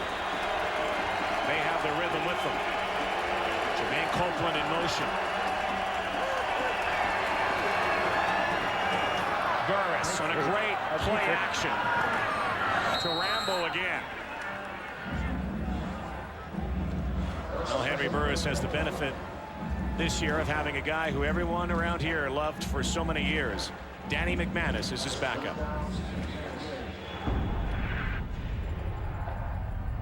He's taught me so much. I mean, I've always looked for the opportunity to have a guy that I could learn from as far as who's been out there in the game. You know, I had Jeff and Dave Dickinson back in the day, but that's so far removed. And now to have a guy like Danny Mac, who to me, he still should be a starter in this league somewhere. I mean, the guy, to me, is one of the best gunslingers I've ever seen in football, period, as a quarterback. And whether it's NFL, CFL, whatever league, I mean, the guy is phenomenal. Well, he was a gunslinger. No question that Danny McManus was never afraid to put it up and never afraid to take a chance during a game. And wonderful person, wonderful guy. And you know, listen. Hall of Famer. Yeah, and when you look at all-time passers, look where he is. Number 2 on the list. So for Henry Burris, you know, Henry hasn't, you know, had this for a little bit in his career, certainly not in Saskatchewan. And then when he comes over to Calgary, I think this is just a wonderful situation for him. And Danny Mac hasn't done that for a while as well. Chart plays and have the headset on. And you know what? I know he's very comfortable with it because Hank is, you know, Hank's such a quality guy. That makes a difference. Burris stands in. Here comes the rush. Adriano Belli chases him out of bounds. But Henry Burris, again, evading the pressure. Well, he has done such a good job of that this season. And when we talked to Kavis Reed, the defensive coordinator of Hamilton, before the game, he said, you know what, this is what he does exceptionally well and has done so well this year. Buy himself some extra time. Now, he's still trying to desperately throw the football. When there are no options finally available, he picks up the first down on his own. And, you know, that's the little intangible that the great running quarterbacks, and I mean running to throw quarterbacks, are able to do. And the 1st and 10. Fakes the pitch, gives it inside. Nice play to Kenyon Rambo, but nothing there as the Ticats converge. Rambo and Cheatwood doing a little chirping here. Danny McManus, for what he did in 1999, the Grey Cup here, most outstanding player. You talk about the connection with Darren Flutie.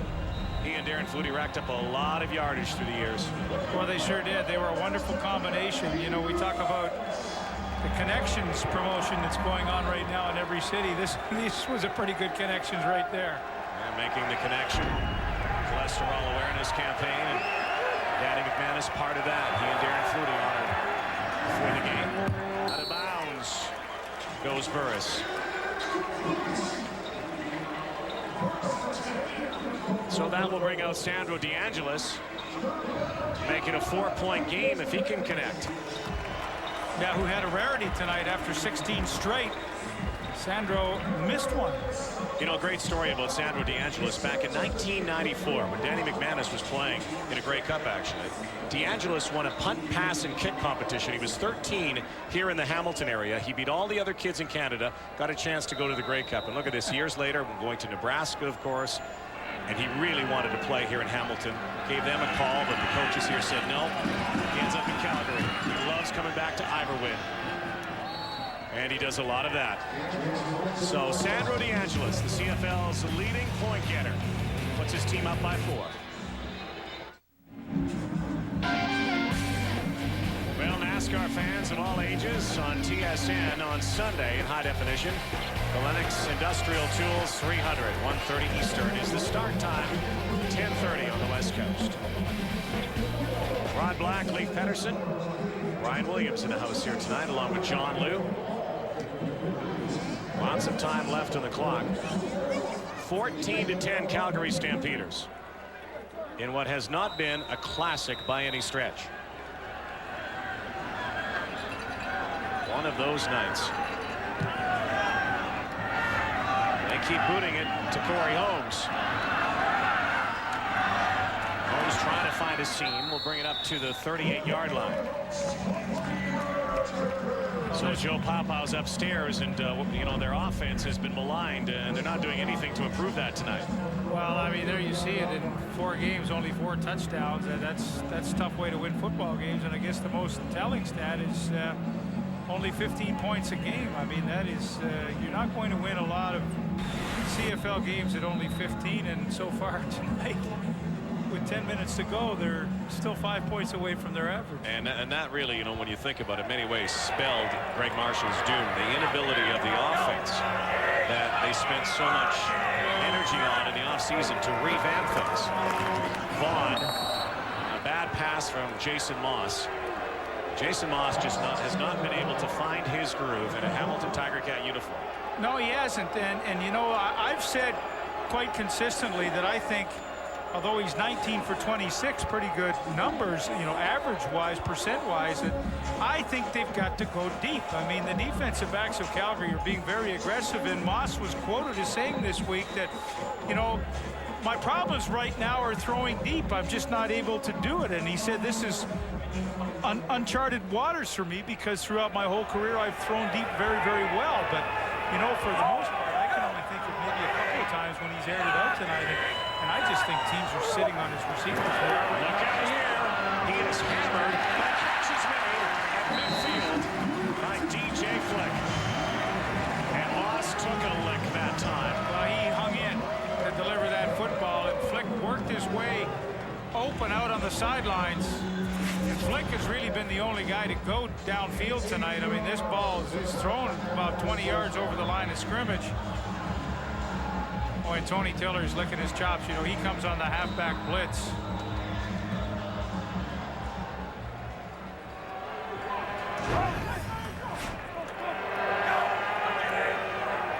Nine and a half minutes left.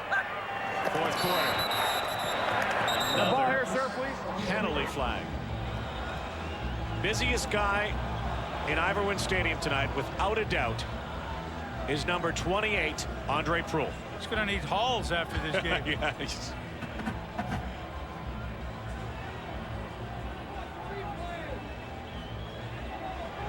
Procedure.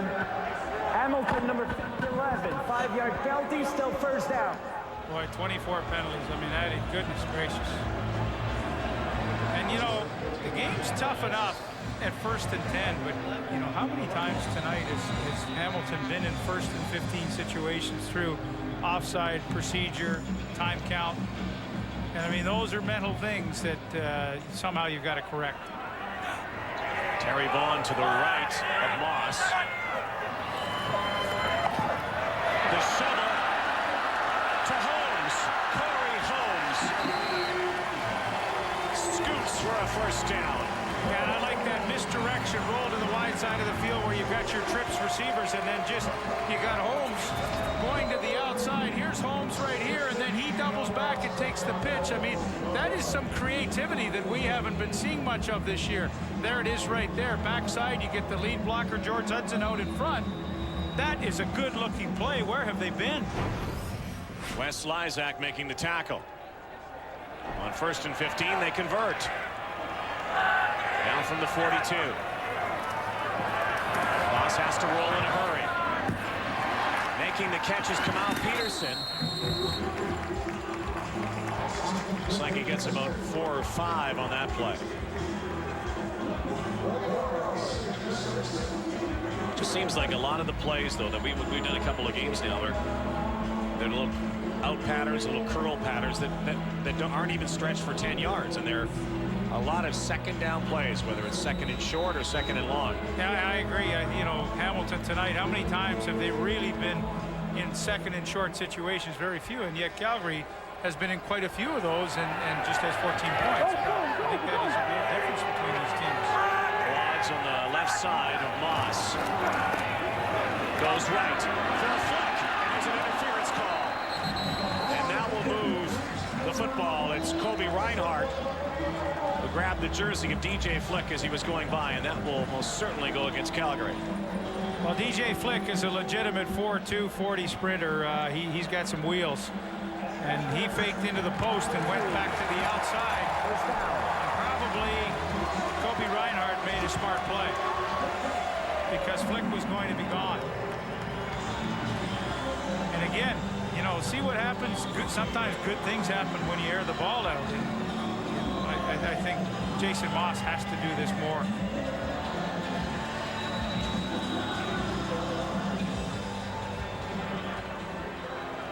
Getting inside the red zone now. They've had some trouble this year. They've had trouble scoring in the second half. Out in the front, Terry Vaughn. Vaughn dancing. Close to a first down. But again, the good thing on this play is, you know, he doesn't really break the tackles. He does a lot of dancing, but, you know, he gets 8 yards. And that's, we just talked about first down production and putting yourselves in good situations. That's a lot of work by Terry Vaughn to get 8, but it's a good 8. It also ties him for number 1 with Darren Flutie. The next one, and you have to think it's going to come here tonight, even immediately. Gets a standing ovation. But again, I doubt that Terry Vaughn's thinking about it or thinking about it this way, but in this kind of a game where you trail by 4 and you're trying to get off the snide, might be kind of nice to break the record with a touchdown. Wouldn't that be something?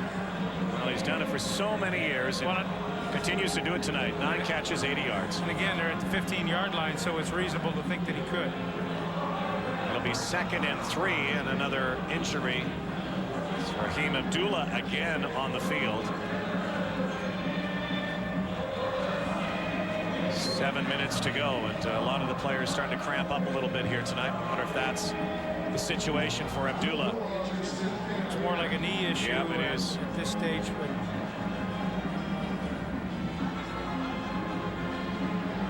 well, this has been the busiest guy on the field. Terry Vaughn for the Hamilton Tiger Cats. Well, he's hadn't had a lot of yardage tonight, but he's made a lot of catches, good catches, like that one right there. It's a pretty exciting thing. Terry Vaughn with an illustrious career, consistent career, very durable receiver, doesn't make a lot of mistakes. That's a pretty nice pack.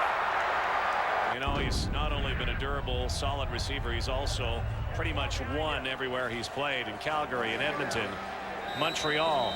He's been in so many Grey Cup games, has won twice. Abdullah is up and on the sidelines. So the next catch for number 2 will make him number 1. Holmes, look out here. Corey Holmes, touchdown, Hamilton.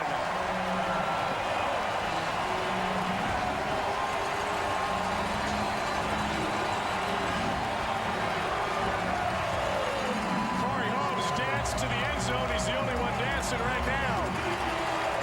And are they happy to have him back?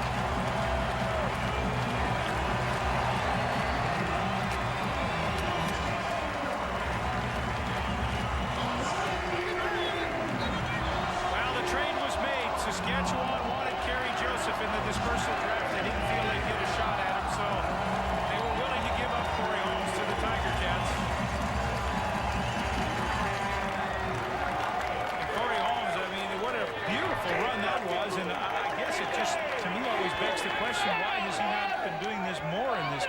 because his feet were so quick when he got at the line of scrimmage and through the line of scrimmage. I mean, that was just an amazing run.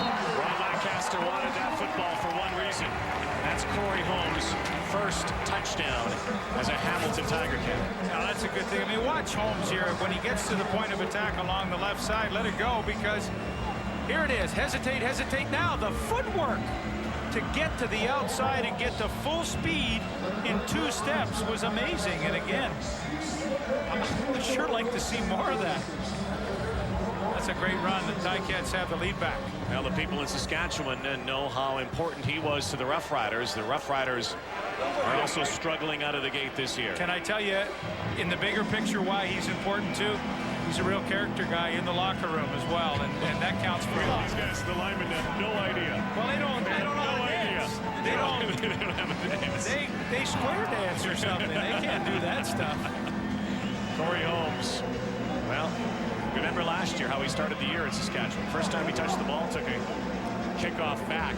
Electrifying player and showing signs of the kind of player he was last year in Saskatchewan. And big touchdown right now.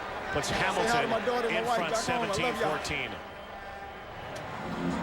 And this is not a good scene. This is Cam Yao being loaded up into an ambulance. We saw the problems he was having earlier with his shoulder. Again, we'll try to get an update here from John Liu, but he was in real distress on the field at one point. Seemed to be having some breathing problems, so he is still being attended to and being carted off. Away in the stretcher, J.R. Ruffin. Mark Myers, high kick. Ruffin fielding it. And he finds some room. And Mark Myers makes his first tackle, not out of bounds. But there was a flag back at the 40-yard line.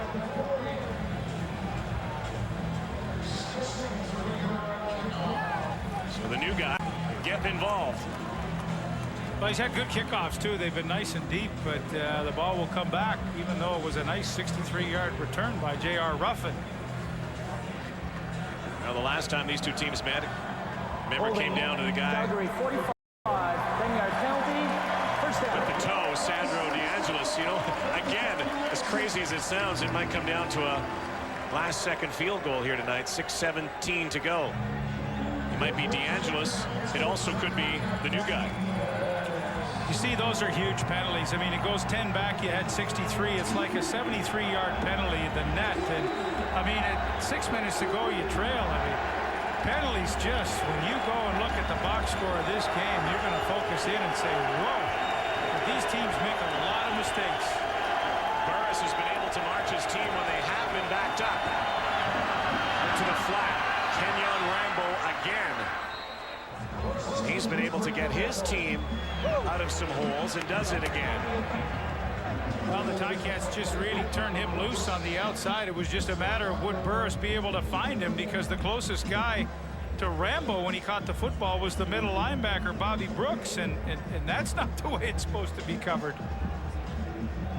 Again, there haven't been a lot of points put up tonight, especially after what Calgary did to Saskatchewan last year. But Henry Burris has done a really good job of moving his team from his 20-yard line to the opposite territory. Reynolds hammering for 5 or 6. Don't forget, this is just the beginning. Second game coming up. Chris Cuthbert, Glenn Suter standing by. Those Rough Riders and the BC Lions up next. Should Calgary lose this game, BC win, there's a tie for first in the West. And there could be another team, Saskatchewan, if you look at it, the way things have been going and all the off-field troubles as well. I think, you know, as much attention that was paid here to Greg Marshall and the Ticats in their struggling start, another player on the field, Devontae Peterson. I think you're going to have to start looking at Saskatchewan as well, and you know the heat is on Danny Barrett and Roy Shivers. Well, I don't think there's any question the heat is on. I mean, they got the guy they wanted. They got Kerry Joseph, who they felt could be the consistent quarterback to get them truly in the hunt. There's no question. This is their year. Kind of funny, isn't it? Kind of funny how, you know. I mean, in their year, I mean, they've got a year. But Kerry Joseph and all the stuff that happened here. Danny McManus going to Calgary, the good start for the Stampeders. But Jason Moss, they get him here. They struggle out of the gate. Kerry Joseph struggles out of the gate with Saskatchewan. And, you know, that happens certainly with quarterbacks coming to new teams as Peterson is up. Especially with only 2 preseason games. Big factor, huh? Yeah, I think it is, because you can't replicate game conditions in practice. I don't care what they say. It's impossible, because the intensity level, the adrenaline's not running. I mean, some guys with adrenaline may be a half step faster. So, you know, sometimes for quarterbacks changing teams, it just doesn't happen overnight. 5 minutes to go. 2nd and 4. And guess what? The nylon comes out again.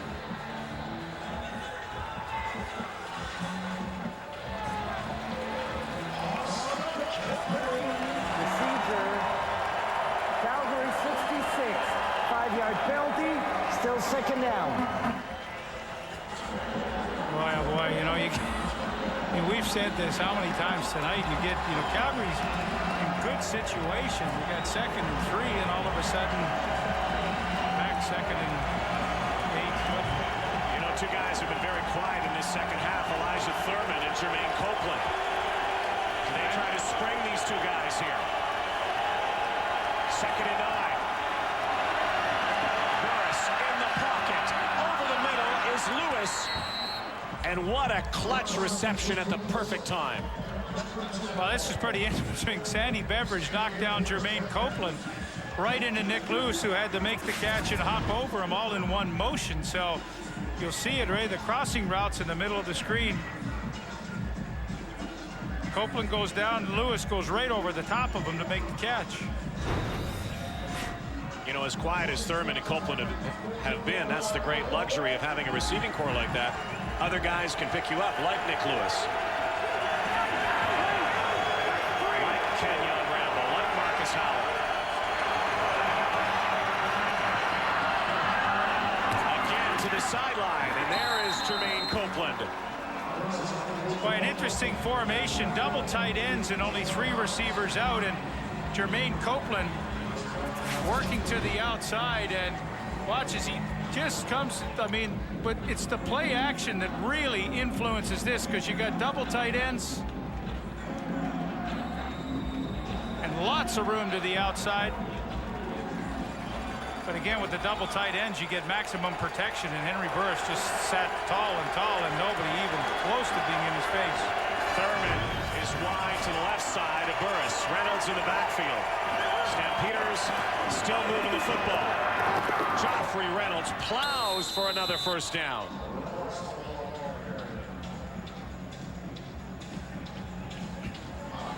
Well, with the double tight ends, you expect them to run, and they do in this case. Last time they threw, so really trying to keep everybody off balance. Watch Jay McNeil. You get a block back here. Watch as he leads straight up to the hole. This is pretty. Love to watch those guards pull, and he comes out. He picks up Bobby Brooks in the middle and pushes him back. And again, your running play, 9 yards on 1st down. Very productive. Yep, they're 1 yard shy. 3-minute warning on the field. 17-14 Hamilton.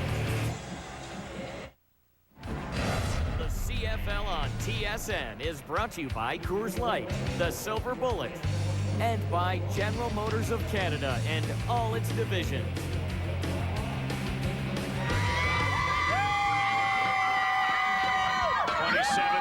Here. Can the Hamilton Tiger Cats get their 1st win of the season, and their 1st for Ron Lancaster in his 2nd coming as head coach. 2nd and 1 for Henry Burris. Play action to Reynolds. James Cotton giving chase. There's a 1st down, and Burris slides in for a 1st down. Well, and this is the beauty of Henry Burris, because he's got lots of pressure. James Cotton really doesn't take the fake inside. Burris wants to throw the football, but excellent coverage, and he has to use his feet to pick up the 1st down. But again, James Cotton, oh so close. He wasn't fooled at all. However, Burris, with his speed, just able to run away. 2 weeks ago, these two teams played a very sloppy, turnover-filled game that ended up in a thriller. Last-second field goal. 2:28 to go. Stamps down by 3. And 1st and 10. And Burris hangs on. And that's the kind of night it's been here. And I think you pegged it early on about the humidity. You played in weather like this and how difficult it can be to hang on to the football at times. The biggest thing I really believe is coming from the center. I mean, the center is perspiring like crazy. And he's dripping right down on the ball. All of a sudden, you know, it comes up. Now, when he faked to Joffrey Reynolds there, he touched it into the jersey. The jersey's soaked, and, you know, I'm not surprised. Big play here. 2nd and 12. 2 minutes to go. Burris on an out pattern. Kenyon Rambo wasn't ready for it. And so that means Sandro DeAngelis will have to come on to tie the ball game. Well, again, plenty of time for Burris to throw here. Good protection up front from his crew. He steps up, and Rambo just, you know, he threw it behind him. These two have had some communication challenges this year. Well, here comes Sandro DeAngelis, the kid from Niagara Falls down the road. Grew up a Hamilton Tiger Cat fan. Broke the Ticats' hearts a couple of weeks ago. This kick is up. And right through again. He is almost automatic, isn't he? Something else. 17 all here in Hamilton. 17 points apiece. Now to the sideline we go with 1:58 to go. Here's John Liu. Well, guys, the Calgary Stampeders linebacking core right now is being held together with paper clips and staples. Cam Yo, who is a reserve linebacker, has been taken to the hospital. His neck was immobilized in a collar. EMS workers are saying that he felt tingling in his shoulders and neck, but they're not quite sure what it is. But there is a little bit of concern that this may be more than just a little stinger. As for Brian Clark, he injured one of his femurs, a thigh bone. He was taken to the dressing room, will not return to the game either. So, second busiest person in Ivor Wynne tonight, Stampeders doctor. Guys. All right, thank you, John. Best wishes to Cam Yo. And now here we go, the final 2 minutes. Sandro DeAngelis.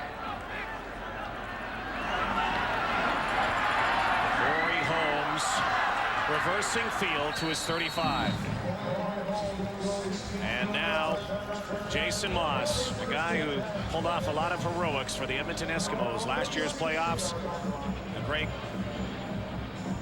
last 2-minute player, if you will, a guy who could pull his team from defeat to victory. Can he do that to his team and get them the first win this year? Well, he's completing a lot of balls tonight. I mean, his percentage is high, his yardage isn't phenomenal, but certainly from their own 36-yard line with 1:52 to go, it's plenty of time to at least get them into range. And wouldn't it be ironic if Mark Myers, the young rookie kicker, has an opportunity to try to win this game for his new team? And there it is. Terry Vaughn is now the all-time CFL receptions leader. Terry Vaughn is the new king.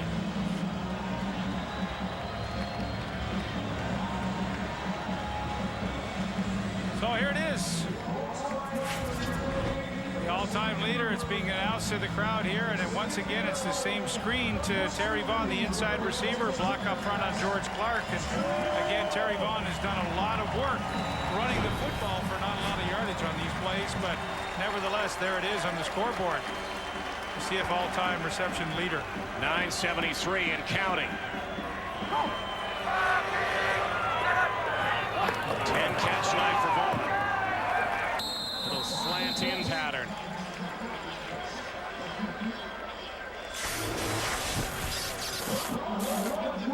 Terry Vaughn now number 1 all-time. Head of Darren Flutie. Who you say is in the house tonight? Apparently, again, for that promotion with Danny McManus. So the football is being handed over to Terry Vaughn, and he'll go with it for a while, and here we go. Another first down for the Ticats. Well, that was a great play by Brock Ralph. When he caught the football, he was about 2 yards short, and he just rolled until he was touched. So they get the initial first down, 1:27 to go. And we don't know a whole lot about Mark Myers to know what kind of range he has. We watched him in the warm-up, and he was close to 50 yards. With some room.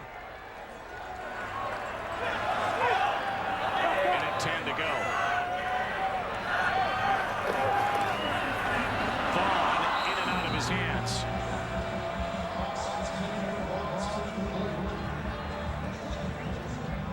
But they are in love with this play tonight.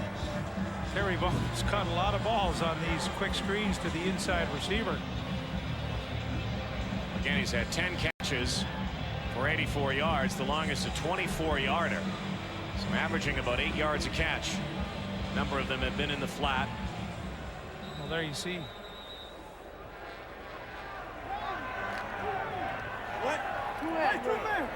Terry Vaughn now #1 overall.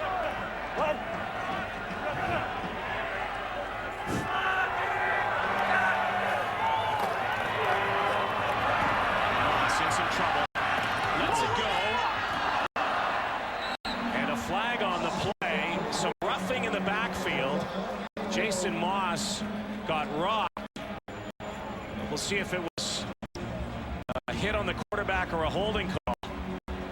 Well, the Calgary players are putting their hands on the head, so it sounds like it may be going against them. If you look at Scott Coe, although that's never really a great indicator.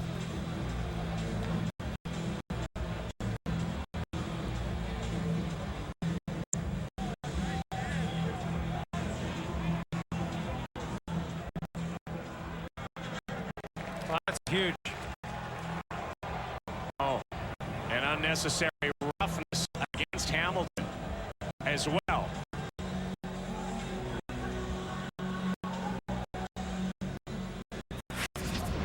Well, here you see John Grace just as the ball is being left, and he comes in and wow. The passer, Calgary #7. Major foul, unnecessary roughness, Hamilton 66. Penalty upset, second down repeated.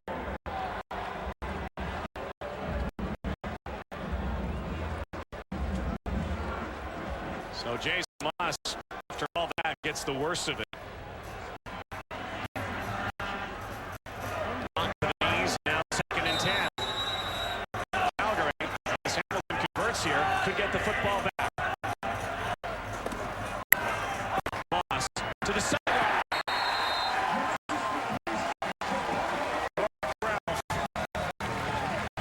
he's made 2 key second and long catches to keep this drive going. And here they run a bunch formation, trying to get a little confusion or a rough. And Brock Ralph to the sidelines makes a nice chance to stay in bounds and keep this drive going, coming right at you. So the Ticats are really only about 10, 12 yards away from having at least a reasonable opportunity. And there's the young fellow. Hart probably going at a good clip right now, knowing that probably with 58 seconds to go, he's going to get a chance. Moss threw that one away again and took another hit. Randy Chevrier, you know, he was close to being called. Again, we'll take you to BC Place after this one. Saskatchewan Rough Riders and the Lions standing by. Second half of our Wednesday Friday night football doubleheader. Sticky night in Hamilton. Well, bring Corey Holmes in, and he has played from the bench, probably sent down from Joe Papow. And obviously, the way he's played tonight, I think it's a pretty good idea to have Corey Holmes in there. Again, they have to get 10 yards here. Field goal might be out of the question if they don't. That will be. Downfield, almost picked off for DJ Flick, which means that Pat Fleming will have to come out and punt it away, and Henry Burris will have about 40 seconds or so to get Sandro DeAngelis back in position to do it again to the Tiger Cats. Well, again, that pass play didn't look overly crisp downfield. It was almost like a hook shot to the outside. Really, Beaver didn't really look like he was in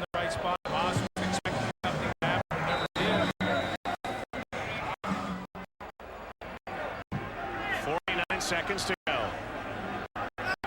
Nickel is back. Tie game, 17 apiece. Low snap. Fleming has to let it go. Sends Lewis back to his 5. And a long way to go, 100 yards now to the end zone. About 60 into field goal position for Henry Burris. I think right now Henry Burris is thinking it's his own 10-yard line. You know, if we get to overtime, it's probably in our favor, being the better offense. 39 seconds to go. My guess is right here, you run Joffrey Reynolds and you see what you get on first down.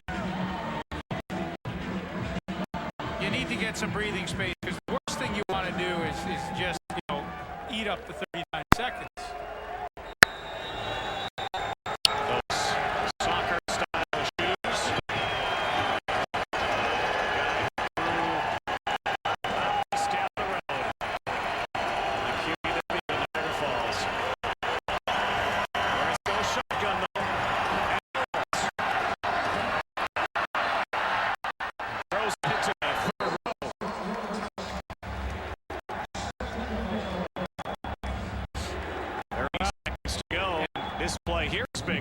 Well, what's interesting is that Hamilton still has a timeout, I believe, in the second half. So, after this play, if it's incomplete or they don't get the first down, they will not let the punter take 20 seconds off the clock.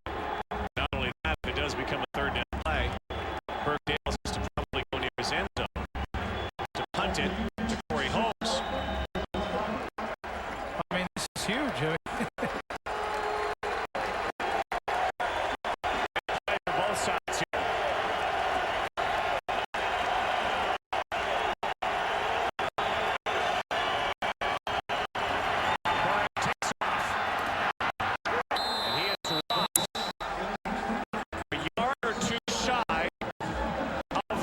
Down, and with 24 seconds left on the clock, and Hamilton immediately calls timeout, which is the right thing. They would not let so there's plenty of time, and Burke Dales is going to have to launch one pretty good. And again, he has to launch into number 3. Just took Hamilton into the end zone not too long ago.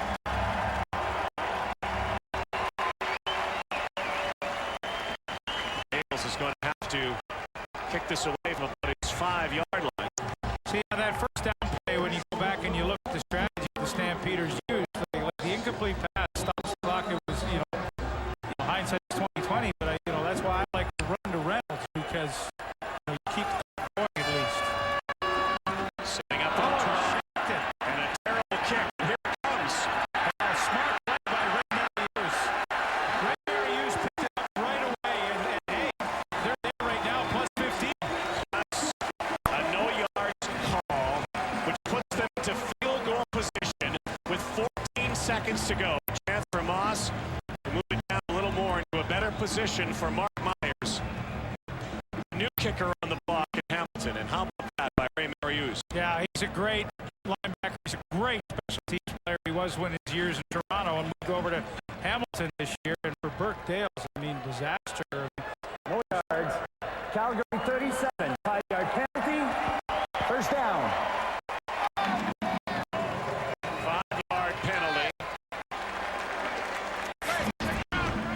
Let's take a look again. Wow, that's the technique. He's trying to go a little left with it. It just shanks. That was not pretty. So what do you do now if you're Jason Moss? This is a 47-yarder right now. You got 14 seconds to go. I guess you're running. I think you're thinking of just hanging on. Again, they've had a couple of problems hanging on to the football earlier tonight. So with 11 seconds to go, they will come in now because on second down, and the reason being, if they have a legal procedure or any sort of 5-yard or any kind of penalty, they still save it down to go back. So Mark Myers, who yesterday turned 24 years old, called up into Hamilton out of Florida, working out, practicing. Jamie Bourne has had his troubles. In the end zone, there's Jermaine Copeland.